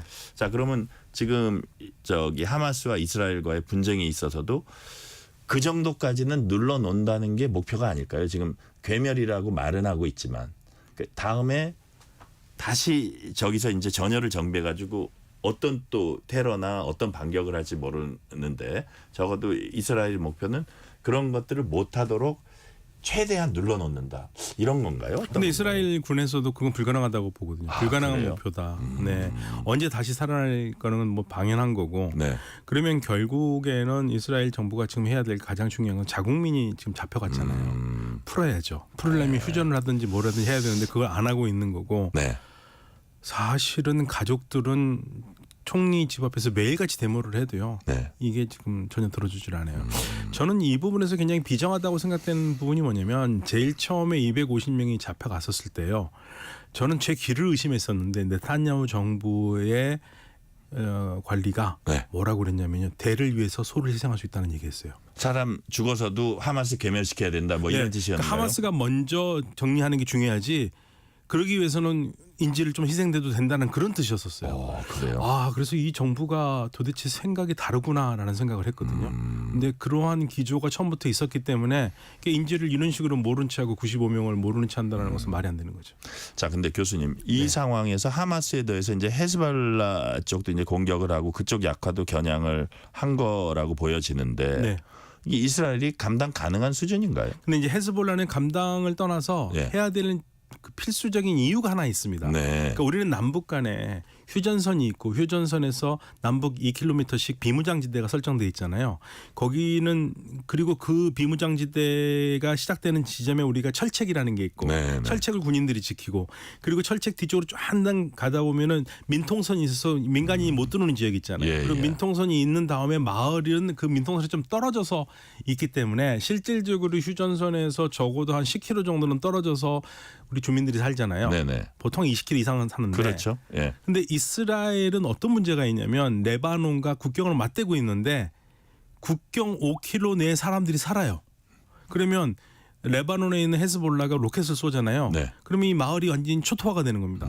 그래서 전쟁이 시작한 게 10월 7일이고 갑자기 하마스가 공격을 하니까 헤즈볼라는 준비가 안 됐거든요. 근데 하마스가 맞을 것 같으니까 연대감을 표시하면서 10월 8일부터 헤즈볼라가 로켓을 날리기 시작했어요. 네, 네. 그래서 이스라엘에 있는 5km 안에 있는 마을들이 거의 초토화가 됩니다.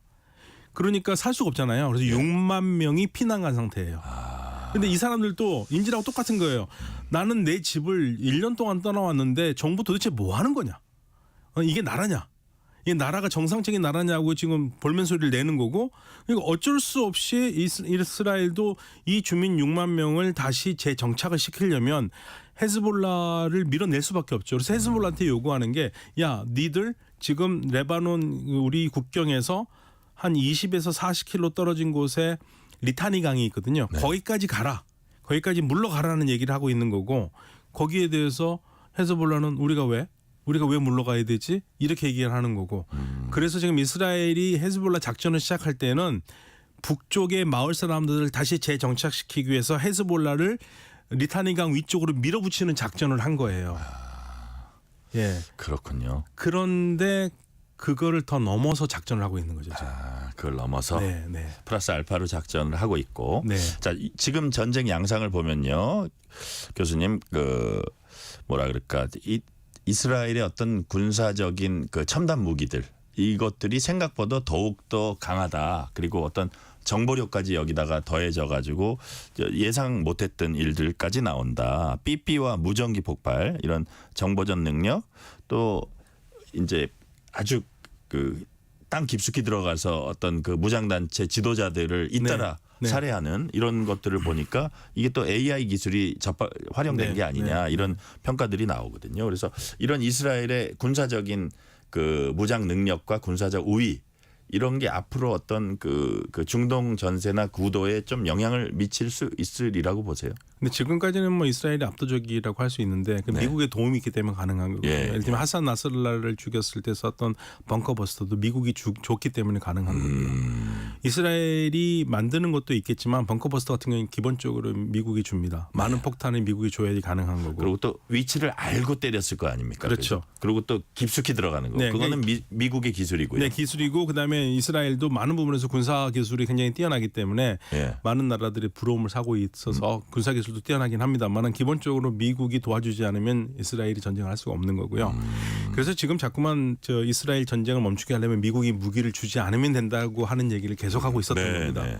그래서 이스라엘이 분명히 주변 국가들보다는 압도적인 무기의 신식 무기라든지 첨단 무기는 앞서고 있는데 네. 이제 우리가 이게 지나쳐서 보지 말아야 될 거는 다른 나라들도 올라오고 있다. 네. 이게 이제 그래요? 그렇죠. 이게 미국도 그렇고 이스라엘도 가지고 있고 궁극적으로 우리도 갖고 있는 문제입니다. 예. 그렇다면 네. 이쪽만 군사 기술이 좋다고 계속 때린다고 보복이 없을 수 없다. 그런 없을 수 없죠. 말씀이시네요. 네, 없을 수 없어요. 그러니까 이란 같은 경우에도 지금 극초음속 미사일이 있거든요. 초음속 미사일도 있고요. 네. 이번에 그 이스라엘을 때린 것이 바로 이제 초음속 미사일인데요. 이런 것들은 사실 막기 어렵거든요. 그러니까 다른 나라들도 수준이 올라와 있어요. 제가 이걸 꼭 어디서 우리 한국 사람들이 이해하려면 제가 비유를 하냐면 네. 동남아시아 축구 옛날에 우리가 우습게 봤잖아요. 그러니까요. 지금 동남아시아하고 붙으면 이긴다는 보장 못하지 않습니까? 그러고 저 중동에서도 뭐 네. 사우디아라비아 정도만 우리가 좀 버거웠는데 요즘은 네. 바레인 다 그렇죠. 다 세요. 예, 그만큼 올라왔다는 겁니다. 예. 이게 군사도 마찬가지예요. 그래서 이 아랍의 전문가들이 무슨 말을 하냐면은요. 지난 4번의 전쟁에 아랍이 형편없이 진 거는 아랍 군인들의 수준이 낮아서 그랬다. 사실 문명률도 굉장히 높았고 네. 해독할지도 모르고 이해력도 없어서 졌는데 이제는 옛날에 아랍 군대가 아니다라는 얘기를 하고 있어요. 그래서 이스라엘이 발전한 만큼 다른 나라도 발전하니까 갈수록 그 격차는 줄어들고 있다는 얘기죠. 그런 것도 감안해야 되고요. 지금 네. 군사력 얘기를 해주셨는데 또 중동 문제가 단순히 군사력 갖고 때려 붙는다고 꼭 해결되지 않는 그런 측면도 있고 네. 어떤 그 심정적으로 혹은 반감을 많이 가지게 되면은 이스라엘의 중동 국가들이 많이 등을 돌리게 되면 그것도 큰 부담 아닐까요? 사실 이제 그게 아랍 국가들이 가지고 있는 가장 큰 부담인데요. 예를 네. 들면은 아랍 국가 중에서 아랍에미레이트가 이스라엘과 수교를 했지 않습니까? 네네. 그런데 아랍에미레이트에서 제가 전문가들을 만나보면 이런 얘기를 합니다. 제가 이렇게 해서 네타냐후 미우니까 이거 그냥 같이 손잡은 거 없는 걸 할 수 없냐? 네, 네. 물어봤어요. 예, 예. 그거는 불가능하다. 그건 불가능하다. 네타냐후는 밉지만 이스라엘이 미운 건 아니다. 그래서 이 관계는 간다. 좀 더디더라도 간다. 그리고 지금 매년 양측의 무역량이 더 늘어나고 있다. 네. 그러니까 지금 아랍 국가들은요, 지도자들은 그런 생각을 다 하고 있어요. 근데 문제는 이제 국민들이죠. 국민들은 알겠는데, 그건 알겠는데, 경제적으로 우리한테 중요하다는 걸 알겠는데, 지금 나하고 똑같은 아랍어를 쓰고 우리가 같은 이슬람교를 믿는 사람들이 저렇게 처참하게 당하는데 저걸 보고도 계속 이스라엘과 손을 잡고 뭘 할 거냐. 부담되죠. 그래서 예. 지금 사우디아라비아가 수교를 못 하고 있는 겁니다. 그러니까 사우디아라비아가 그래서 이스라엘에게 요구하는 게 쉽게 말하면 이스라엘은 사우디아라비아 손을 잡고 싶거든요. 네. 사우디아라비아하고만 손을 잡으면 사실 아랍 지역에서는 이스라엘이 아랍 국가들과 거의 이제 평화를 이룬 거예요. 근데 사우디아라비아하고 왜 손을 못 잡냐면 사우디아라비아 욕을 하고 있습니다. 너 나랑 손을 잡고 싶다는 건 난 알고 있는데 너 나랑 손을 잡으려면 빨리 팔레스타인 문제를 해결을 해. 팔레스타인 해결하지 않고서는 난 너하고 손을 못 잡아. 그건 왜냐면요. 민심이 용납하지 않기 때문에. 민심이. 네. 자, 민심이 매우 중요하다는 말씀 해주셨고요. 자, 이제 확전 가능성 그 배경에는 이른바 저항의 축으로 불리는 하마스, 헤즈볼라 이런 무슬림 무장 단체들이 있고 여기를 딱 뒤에서 지원하는 이란이 버티고 있습니다. 그래서 이스라엘 반대편의 세력을 묶는 이들 세력들의 키워드라 그럴까요? 어떤 개념일까요? 팔레스타인 해방입니다. 팔레스타인 해방. 그러니까 이란이라는 나라가 1979년에 친미 친이스라엘 세속 왕정에서요. 반미 반이스라엘 이슬람 공화정으로 바뀌거든요. 그러면서 이 이란이 혁명에 성공을 했고 이슬람 혁명을 성공했고 이 이슬람 혁명을 다시 한번 팔레스타인에 적용해서 팔레스타인을 해방시키는 게 꿈이에요. 네. 그러다 보니 그런데 이란은 이스라엘과 굉장히 멀잖아요. 그래서 이란을 대신해서 싸워줄 수 있는 그룹들을 만들기 시작했고 마침 1982년에 이스라엘이 레바논을 침공하거든요. 네. 그래서 레바논 그 침공한 그 위치가 레바논의 남부 지역이요. 그게 슈아파들이 많이 사는 지역입니다. 네네. 거기에서 전사들을 뽑아서 이란이 훈련을 시켜서 만든 게 헤즈볼라입니다. 그래서 이 헤즈볼라는 이란이 가장 아끼는 조직이거든요. 거기에 무기와 돈을 주면서 지난 82년부터 지금까지 키워왔고요. 그러니까 굉장히 국가가 직접 못하는 거 어쨌든 하게 하는 거네요. 그죠? 그러니까 레바논이라는 국가, 그러니까 사실 많은 분이 이해를 못해요. 아니 레바논이라는 국가가 있는데 어떻게 이란이 그런 걸 해? 근데 레바논은 쉽게 말하면 종파로 갈라진 지역이거든요. 네. 나라가 정상적으로 작동을 못하니까 다른 나라가 이렇게 영향을 미칠 수가 있는 겁니다. 그래서 이란은 주변 대리 세력들을 만들어 왔고 대리 세력들이 이란과 같은 똑같은 목적을 가지고 팔레스타인 해방을 한다는 것으로 다 뭉쳐 있는 거고요. 네. 그렇게 만든 조직이 얼마나 많느냐? 이스라엘이 세는 걸 한번 보시겠습니다. 지금 가자 지역에 하마스도 이란이 후원하죠. 그리고 요르단강 서안 지역의 이슬람 지하드도 이란이 후원하죠. 그리고 그 옆에 있는 레바논의 헤즈볼라도 이란이 후원하죠. 그 레바논 옆에 있는 시리아도 이란이 후원하죠. 그 옆에 있는 이라크도 이란이 후원하죠. 그리고 저 아래쪽 남쪽에 있는 예멘의 후티 방군도 이란이 후원하죠. 그러니까 이스라엘은 부시 정권이 얘기하던 악의 축 얘기하던 그죠? 예. 그래서 네타냐후 총리는 우리는 지금 7개의 적과 싸우고 있다 얘기를 그래서 하고 있는 겁니다. 그래서 하고 있는 거군요. 예. 그런데 그 중에서요. 유일하게 나라로서 이스라엘과 붙고 있는 거는 지금 이란이에요. 다른 데는 다 조직입니다. 그러네요. 네, 예. 조직이니까 이스라엘로서도 지금 뭐라고 그러냐면 그러면 뒤에서 자꾸만 그렇게 조종하지 말고 앞으로 나와라. 나하고 한판 붙자. 이걸 하는 거고 그러면 이란은 왜 그럼 안 싸우려고 그러냐면 아니 이란과 이스라엘만 싸우면 한번 해볼만 하겠는데 미국이 끼어들 거거든요. 미국이 반드시 이스라엘 편을 들 거고 미국이 이란한테 얘기했습니다. 야, 너 이스라엘과 싸우면 나 미국 가만히 있지 않는다. 이스라엘 편 들 수밖에 없어. 그러니까 하지 말라고 그랬거든요. 그래서 이게 전쟁이 이스라엘과 이란의 전쟁이 아니라 미국과 이란의 전쟁이 돼요. 그러네요. 예, 그래서 이란이 참고 있는 겁니다. 그러니까 미국과 싸울 쉽게 말해서 용기나 그런 게 있을 때만이 어떻게 전면전으로 나올 수도 있다. 그런 말씀이신가요?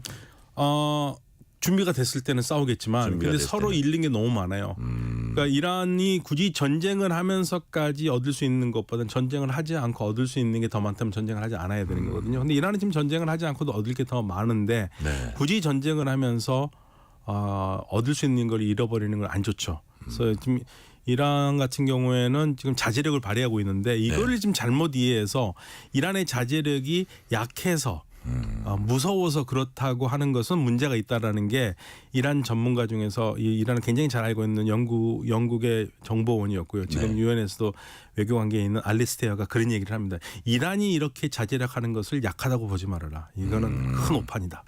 그렇군요. 하지만 그럼에도 불구하고 미국의 존재가 있기 때문에 이스라엘이 너무 심하게 오지만 않는다면 전면적으로 나가는 거는 좀 자제하는 움직임도 있을 거다. 그런 취지의 그러니까 말씀 같아요. 이란이 하는 얘기가 그겁니다. 우리는 보복을 했지만 확전은 원하지 않는다. 그러니까 만약에 이스라엘 너희들이 또 보복을 하면 우리는 더 강하게 보복할 수밖에 없다. 그 말은 뭐냐면요.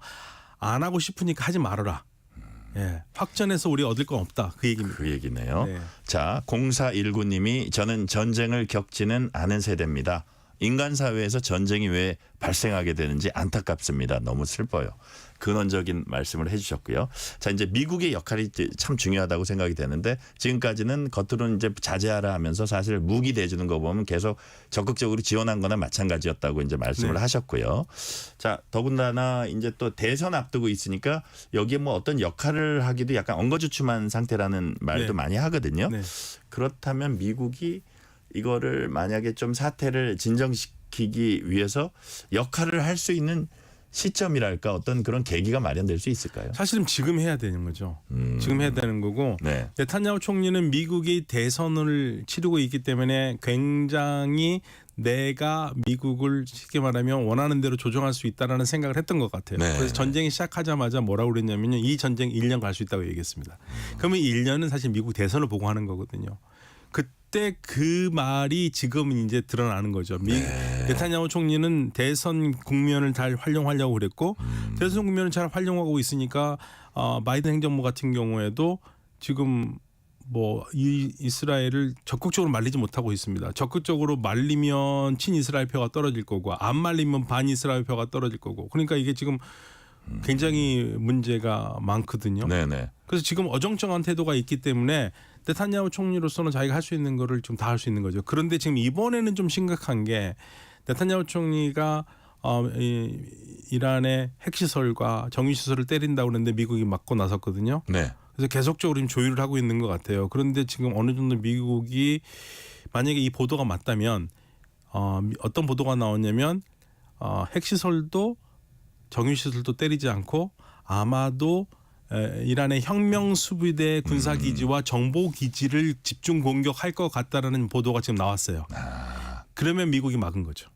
그러니까요. 예. 예. 만약에 미국이 못 막았으면 핵시설이나 유전시설 때리면은 유가는 우리 방송 그건 이제 이른바 중동 전쟁으로 갈 수 있는 겁니까? 네, 뉴스레터 K 못하죠. 아 그래요? 예. 그냥 그 생으로 그냥 열어놔야 되는 건가요, 방송을? 그렇죠. 왜냐면 유가가 확 틀 텐데 이제 뭐 긴축으로 들어갈 수밖에 없죠. 그래서 그거를 지금 막은 거죠. 근데 그게 뭐 세계 경제를 위해서 막기도 했지만 이 미국 대선을 위해서 막았겠죠. 네. 그러나 아무튼 그 보도가 거짓이 아니기를만 기원해 봅니다. 사실 교수님 시간은 다 됐는데 2081님이 미국의 대통령 선거 결과에 따라 전쟁의 양상도 달라질 거라 보시는지 궁금합니다. 그건 뭐 알 수는 없지만요. 제가 부채도사도 아니고 그런데 대통령이 뽑히면은 좀 더 목소리를 낼 거라고 봐요. 그래서 네타냐후 총리한테는 해리스 후보가 대통령 되면은 더 싫은 소리를 많이 할 거고요. 네. 트럼프 후보가 대통령이 되면은 네타냐후 총리로서는 너무나 고마워할 것 같습니다. 네. 오늘 말씀은 여기까지 듣겠습니다. 박현도 서강대 유로메나 연구소 교수였습니다. 교수님 감사합니다. 네, 감사합니다. 퇴근길 당신과 함께 읽는 세상 이야기 KBS 1라디오 뉴스레터 K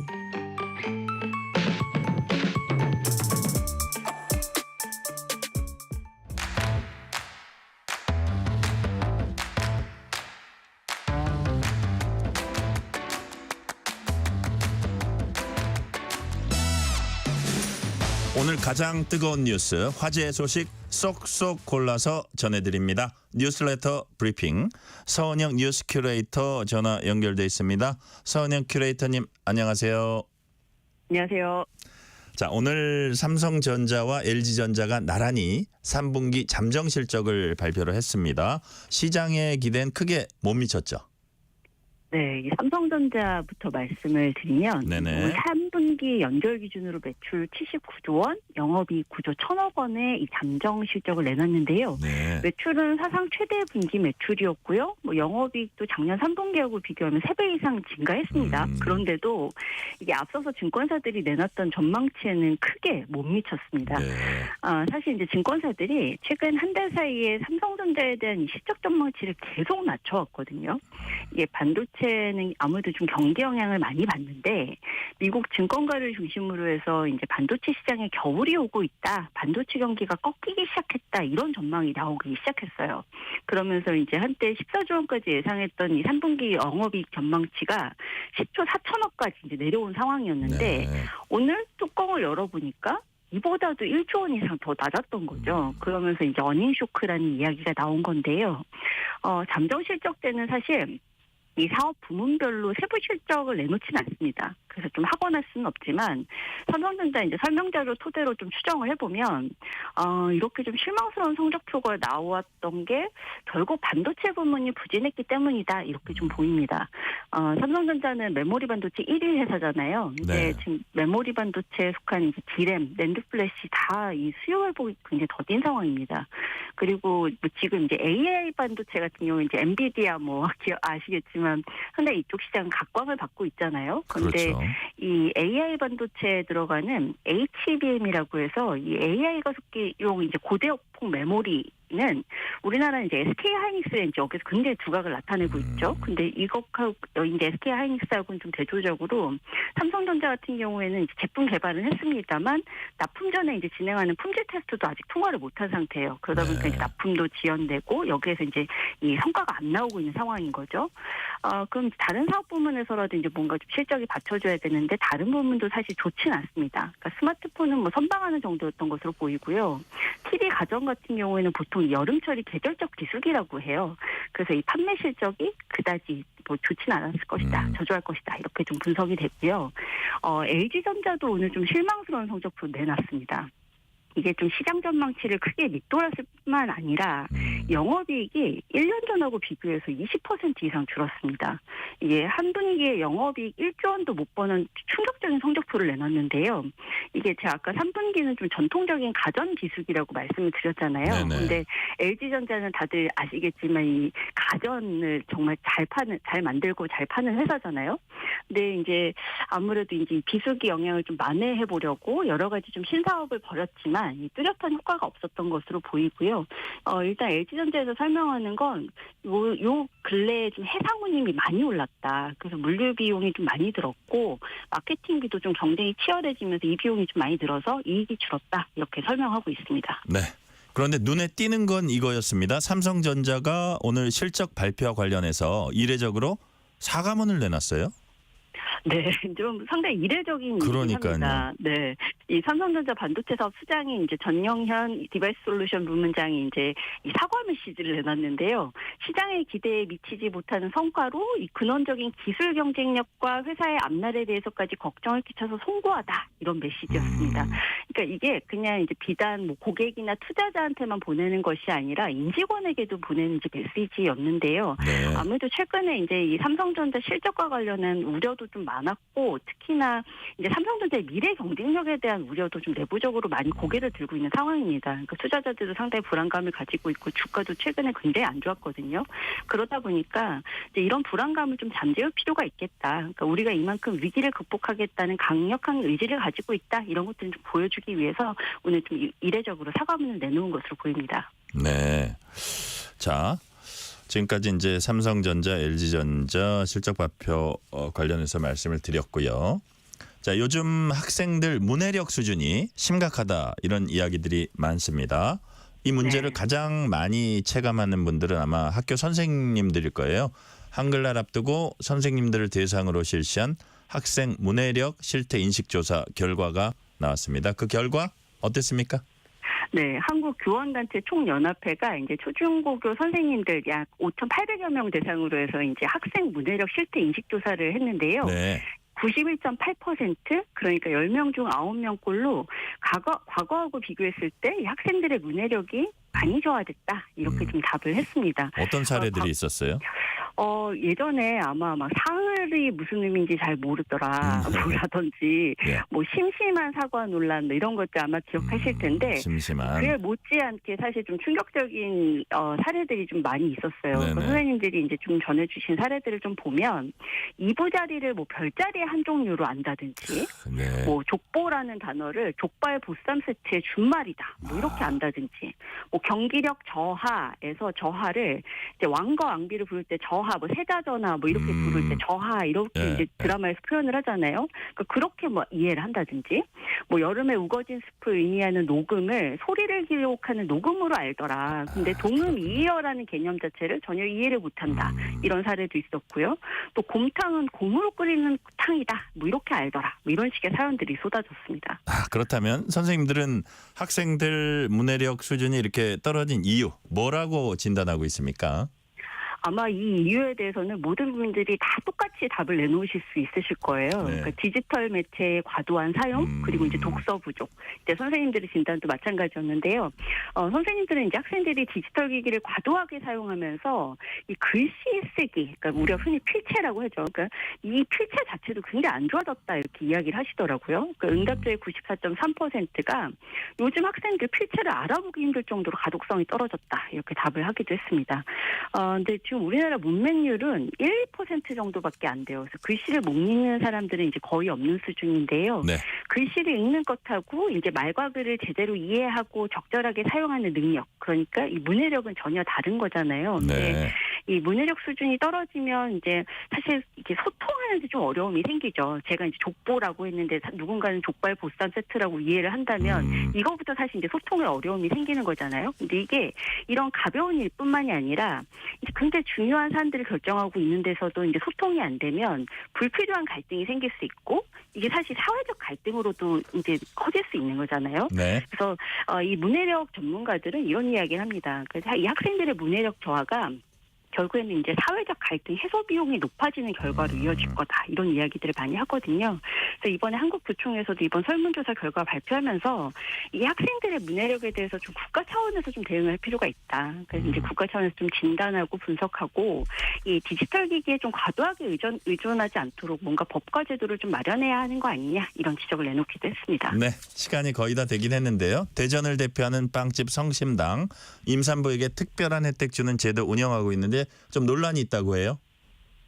네, 이게 임산부 배지나 산모수첩 같은 거 소지하면 네. 성심당 전지점에 갔을 때 대기 없이 입장할 수 있고 결제 금액을 5% 할인 혜택을 준다고 해요. 근데 이 제도가 이제 생긴 지는 꽤 됐는데 최근에 이제 한 네티즌이 이제 이 이야기를 뭔가 한 커뮤니티에서 좀 공개를 하면서 상당히 화제가 됐는데 문제는 이제 여기에 대해서 좀 갑론을박이 이어졌던 것으로 보입니다. 그러니까 일부는 뭐 저출생 극복에 앞장서는 성심당에 좀 박수를 보내는 분위기인 반면에 반대로는 이거 역차별 아니냐, 뭐 이 할인도 해주는데 프리패스 불공평해 보인다. 내지는 뭐 노인도 그럼 할인해줘야 되는 거 아니냐 이런 의견들을 내놓기도 했습니다. 네, 그리고 또 이 제도 화제되면서 임산부 아닌데도 임산부 배지 구해서 매장 방문하는 사례들도 있다고 합니다. 오늘 말씀은 여기까지 듣겠습니다. 지금까지 서은영 뉴스 큐레이터였습니다. 말씀 감사합니다.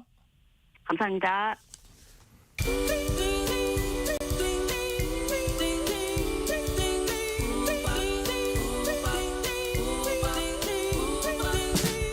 오늘 하루 뉴스를 정리해주는 다정한 편지 한 통. KBS 1라디오 뉴스레터 K.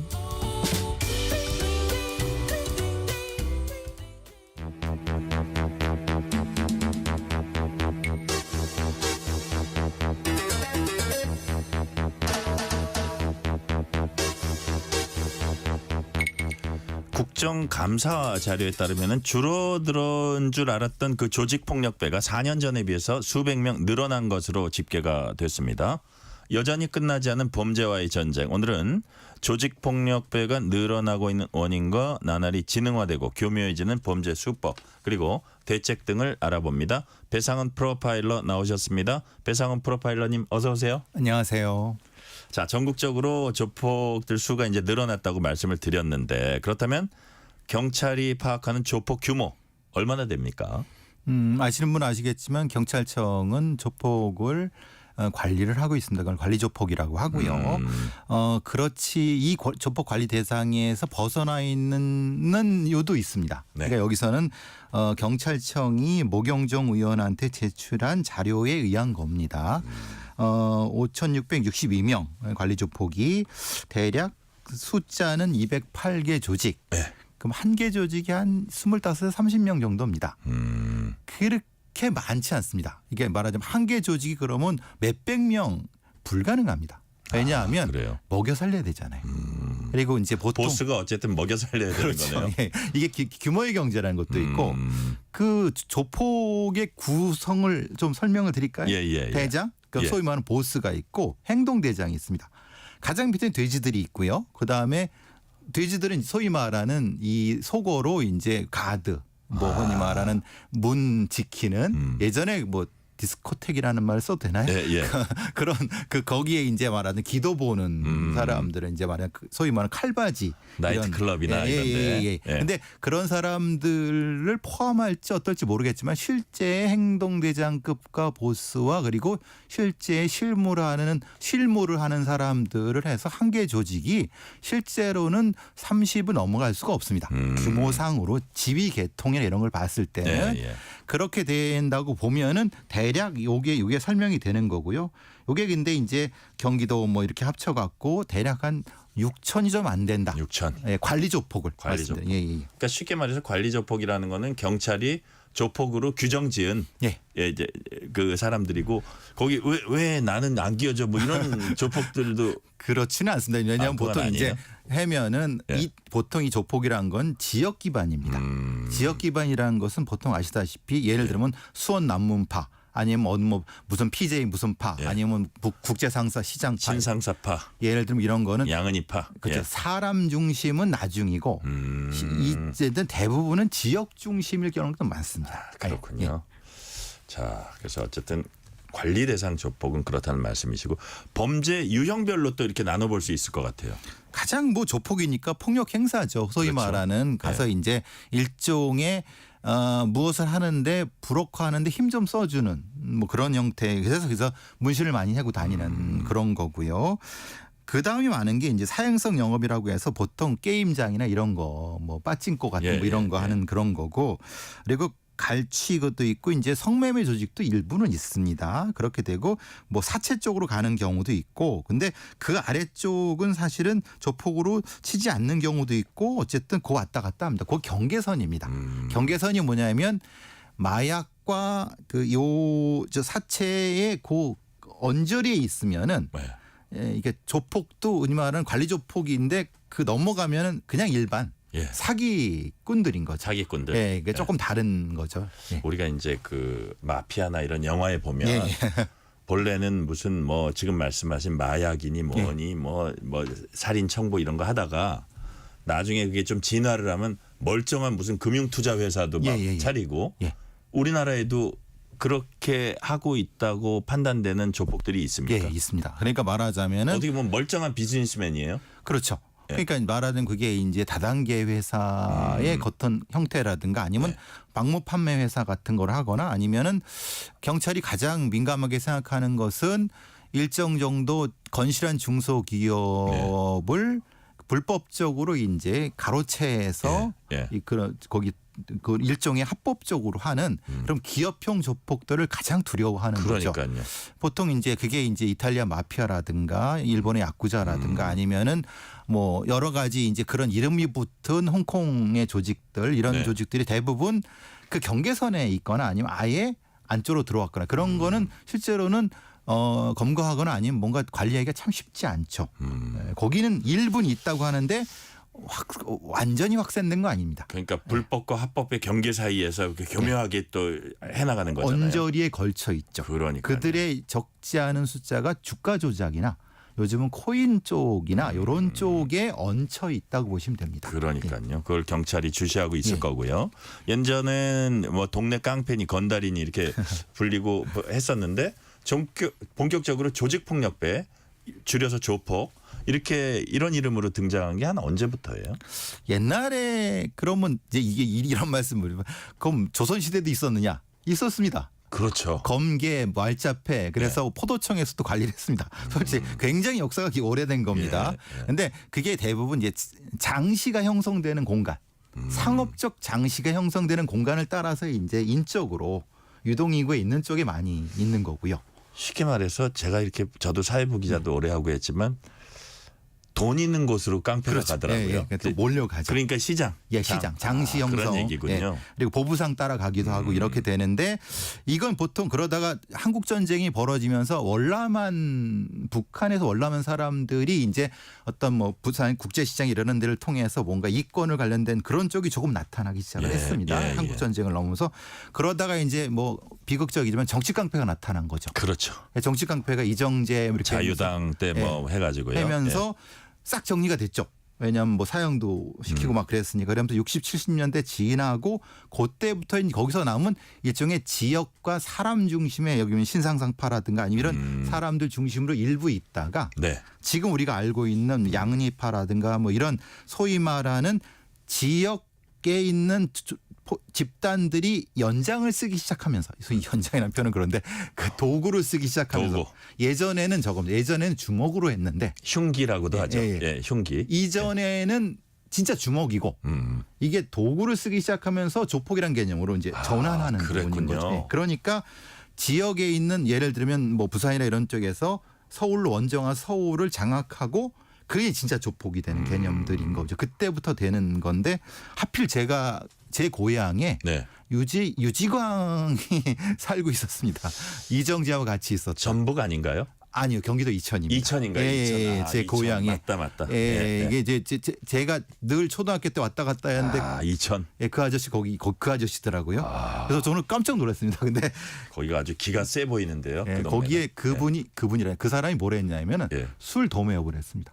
그러니까 전통적인 술도가? 예, 그러니까 술을 이제 도매. 지금 말하면 말하자면 맥주 같은 거를 어디서 가져오는지 이렇게 해갖고 주류 영업 같은 걸 그렇게 하는 거네요. 되는 거죠. 그게 이제 전통적인 조폭들의 이 업종이거나 아니면 돈 버는 방식이죠. 대략 그 정도 선인데 지역에 있는 칠성파라든가 무등산파 같은 형태의 지역을 기반하는 조폭들이라고 생각하시면 됩니다. 그러니까요. 그러니까 뭐 양은이파니 무슨 칠성파니 뭐 이런 것도 자기들이 붙인 이름이죠? 아니요. 경찰이 수사하면서. 경찰이 수사하면서. 왜냐하면 자기들이 이름이다. 붙인 뭐가 되냐면요. 이게 범죄단체 조직죄는요. 사형까지 갈 수 있습니다. 그렇군요. 자기네들이 붙일 수는 없습니다. 근데 모임은 있죠. 그러니까 경찰이 수사하다 보면 이제 그림 그린 애들 죄송합니다. 이제 문신하는 거 다 찍어놓고 보관을. 저 무슨 얘기인가 했어요. 방송 기자는 그림하면 그 활동 영상 생각하는데 경찰은 그림하면 문신이요? 문신하고 보관해놨고 요런 쪽은 요파다. 이렇게 다 보관을 합니다. 그래서 이제 조폭 담당 형사들이 따로 있는 거죠. 우리가 쓰는 용어들도 그 업종에 따라서 있어요. 자, 경찰의 강력한 검거 활동에도 조폭수가 이렇게 늘어나는 이유는 뭔지 또 조폭 검거 현황은 뭐 어떻게 되는지 모르겠어요. 그러니까 기존의 관리 조폭들이 크게 늘어나진 않았습니다. 그래요? 그러니까 뭐 조금 늘어났다고 볼 수 있지만 이제 소위 말하는 MZ 조폭들, 그러니까 신세대 조폭들이 일정에 참여하면서 나타나는 그러니까 말하자면 마치 영화나 이런 것에서 조폭을 우상화하고 막 뭔가 뭐 대단한 모처럼 하는 이런 것들이 있었지 않습니까? 외국 영화도 그렇고 그러면서 이제 소위 말하는 청소년의 어떤 일진 같은 그 친구들이 이렇게 이쪽으로 넘어오면서 늘어나게 되는 경우가 가장 많고 그리고 이제 경제가 어려워지면서 사실은 실제로 이 취업이나 이런 것에서 이 탈락한 사람들이 이제 예비군으로 들어가는 이런 형태가 아마도 요 한 5, 6년 사이에서 벌어진 일 같습니다. 그러면서 마약이 연결되는. 마약이 연결되는. 여러 가지 우리 사회의 새로운 풍조, 마약 확산이라든지 이런 거하고 연결이 되는데 그런 그 젊은 세대들이 생각보다 많이 들어간다는 건 그렇게 우리가 먹고 살기가 좀 힘들다. 그리고 어떻게 보면 그 젊은 세대들이 대학을 가고 또는 그 이후에 취업을 하고 이런 것들이 좀 힘들어졌다는 이런 사회상도 반영을 한 것 같아요. 지독한 경쟁 사회에서에 대한 어떤 그런 부분도 있고 굉장히 한국 사회에 이걸 그 탓으로 하긴 좀 그런데 그런 영향도 분명히 없지 않다고 볼 수 있습니다. 그러니까요. MZ 조폭이 이렇게 많아졌다 그러니까 MZ 조폭은 보통 10대에서 30대 정도 말씀하시는 것 같은데 그 의미가 어쨌든 그런 식으로 우리가 좀 그 파악은 될 수 있을 것 같고 자, 이 조폭들 뭐 여러 가지 형태로 아까 말씀하신 보이스피싱 이쪽으로 넘어가기도 하고 뭐 마약 이쪽이 확산되는데 그쪽으로 넘어가기도 하고 일진 쪽에서 넘어가기도 하고 어떤 사회에서 어떤 어떤 정상적인 취업이나 이런 데서 도태된 사람들이 또 가기도 하고 한다고 하셨는데 또 여러 가지로 어떤 범죄 형태도 아주 좀 지능화되고 이러고 있잖아요. 그러면 거기서 좀 어떻게 그 처벌 수위랄까 이런 것들이 좀 아쉽다거나 그런 건 없습니까? 아무래도 이제 보통은 이제 요즘에 수익원들이 도박, 사이버 도박으로 많이 하고 그리고 뭐 보이스피싱의 이런 것들을 소위 말하는 이 통장, 대포 통장을 제공해 준다든가 이런 방식이 많이 일종의 그런 사기꾼들의 밑밥을 깔아주는 형태를 가장 많이 하는데 근데 문제는 그것을 개별로 처벌을 하니까 실제로는 형량이 얼마 안 나오는 겁니다. 이게 분명히 집단적인 범죄인데 개별 행위로 하니까 뭐 10억 해도 3년. 그것도 이렇게 되면 너무 낮은 것이 아니야. 그러니까 전체 큰 범죄로의 일부로 봐야 되는데 개별 범죄로 조각내는 게 좀 어려운 부분이 있습니다. 자, 근데 이제 조폭들이 젊은 세대들 많다 그랬고 또 하나는 범죄수법 진흥화되고 있다 그랬고 뭐 보이스피싱 이런 것도 할 겁니다 아마. 그렇죠. 근데 플러스 예를 들어서 도박이라든지 마약이라든지 이런 게 이제 연계가 많이 되는데 역시 뭐 신세대 조폭이라 그럴까 요즘 조폭들이 그쪽을 많이 하는 게 돈이 된다고 하니까 모이는 거라고 봐야 되나요? 돈이 많이 들고 특히 이제 보이스피싱이나 사이버 도박에 한때지만은 실제로 검찰의 수사 역량이라든가 치안 역량이 조금 미흡했던 때가 있었습니다. 그러니까 거기로 집중적으로 이제 이 일종의 조폭 자원들이 몰려가게 됐고 물론 기존의 관리 조폭들은 그 영역을 그냥 있습니다. 근데 거기에 부가해서 일종의 이런 신세대 조폭들이 그 영역을 들어서 이것을 결합하는 방식이기 때문에 위험하다는 겁니다. 그러니까 이 결합되면 기존 조폭들이 이들을 봐주게 되고 이들은 이쪽한테 일종의 의지할 언덕이 하면서 그 어떤 활동 방식을 배우게 되고 서로 이제 안 좋은 영향을 끼치면서 상승작용을 하는 그것 때문에 문제가 된다는 거죠. 그러니까요. 지금 이제 잠시 말씀하시는 걸 제가 들어보니까 좀 관리가 덜 되든 그쪽으로 또 스며들어가면서 어떤 법의 허점이나 있던 관리의 뭐 이렇게 약간 허점이나 이런 데를 파고들어서 거기서 또 자기가 돈 되는 거를 사기를 치거나 해가지고 이제 그 신세대 조폭이든 나이든 조폭이든 그렇게 이제 한다는 거잖아요. 그 결합이 사실은 굉장히 위험하죠. 그러니까요. 그렇게 되면 경찰도 그런 것들이 자꾸 발생을 하면 그쪽에 좀 관리 역량을 강화를 하겠죠 아무래도. 그렇죠. 관리를 해야 되는데 이제 문제는 기존의 관리 조폭을 하는 사람들은 이걸 하기 힘들고 이 사기 영역과 관련된 부분을 해야 되는데 이들은 관리 조폭에 대한 거는 사실은 좀 어렵고 그 애매한 상태. 그 부분에 약간 전문성이 또 필요한 것 같아요. 필요한 거죠. 그러니까 새로운 변화된 세태를 반영하는 수사 기법이 필요하던 거죠. 그러니까요. 조폭들은 어쨌든 돈이 되는 곳을 어떤 공권력의 단속이나 이런 걸 피해가면서 계속하는 그런 그 상황인데 요즘 처벌받은 전력인 관리 조폭이 이른바 조폭 유튜버로 나서서 드러내놓고 온라인 방송 활동까지 하고 있는 사례도 있다고 해요. 어떤 사례입니까? 그러니까 이제 일종의 뭐 미화된 범죄 무용담으로 모범 범죄를 저지른 왜냐하면 이게 실제로 이제 그 구성원을 이제 충원하는데 어려움이 분명히 있겠죠. 예전에는 이제 주변에 있는 사람들 했지만 그러니까 이것을 일종의 뭐 외제차를 타는 거 보여주고 내가 이렇게 해서 뭘 얼마를 벌었다는 거 하면서 청소년들 사이에 일종의 유명세를 치르는 춘천의 조직폭력배가 유튜버를 해갖고 마약 혐의로 구속되는 그러면서 이제 청소년들이 모방 심리를 자극하는 거기 이제 와서 유튜브 할 때 복장도 뭐 이렇게 문신 같은 것도 그런 것도 보죠? 있고 이제 예전 문신이 아니라 좀 타투 같은 좀 멋이 좀 가미된 젊은 친구들이 보면 이렇게 확 눈이 이목이 끌릴 만한 그런 식으로 이제 이들이 그걸 이제 옛날에는 호랑이나 뭐 이런 거 말고요. 그렇죠. 전통적인 그림하고 새로운 그림으로 되는 건데 그게 이제 춘천 19파라고 하고요. 그러니까 물론 국제 PJ파 조직원도 이제 뭐 있었다고 하는데 실제로는 이런 기존의 조직들이 아니면 기존의 조직을 사칭해서 성원을 충원하는 그러니까 어떻게 보면 그들이 그 조직의 성원이냐 아니라는 얘기도 있습니다. 사칭했다는 얘기도 있어요. 사칭 그런 것도 있고 실제로 그런 경우도 있고 그래서 요것들은 조금 근데 이거를 저기 수사를 해서 이제 좀 정리를 해야 되는데 사실은 그 자체만 가지고는 어렵거든요. 그래서 좀 어려운 부분이 있습니다. 근데 이거는 지금 방금 우리가 한 얘기는 경찰뿐만 아니라 방송통신심의위도 좀 관련됐다고 볼 수 있는데 여기에 대해서 뭐 제재나 단속하거나 처벌하거나 이런 규정이 있어요? 사실 그건 좀 애매한 부분이 있습니다. 아, 그래요? 왜냐하면 그 내용의 결과가 근데 예를 들면 이런 겁니다.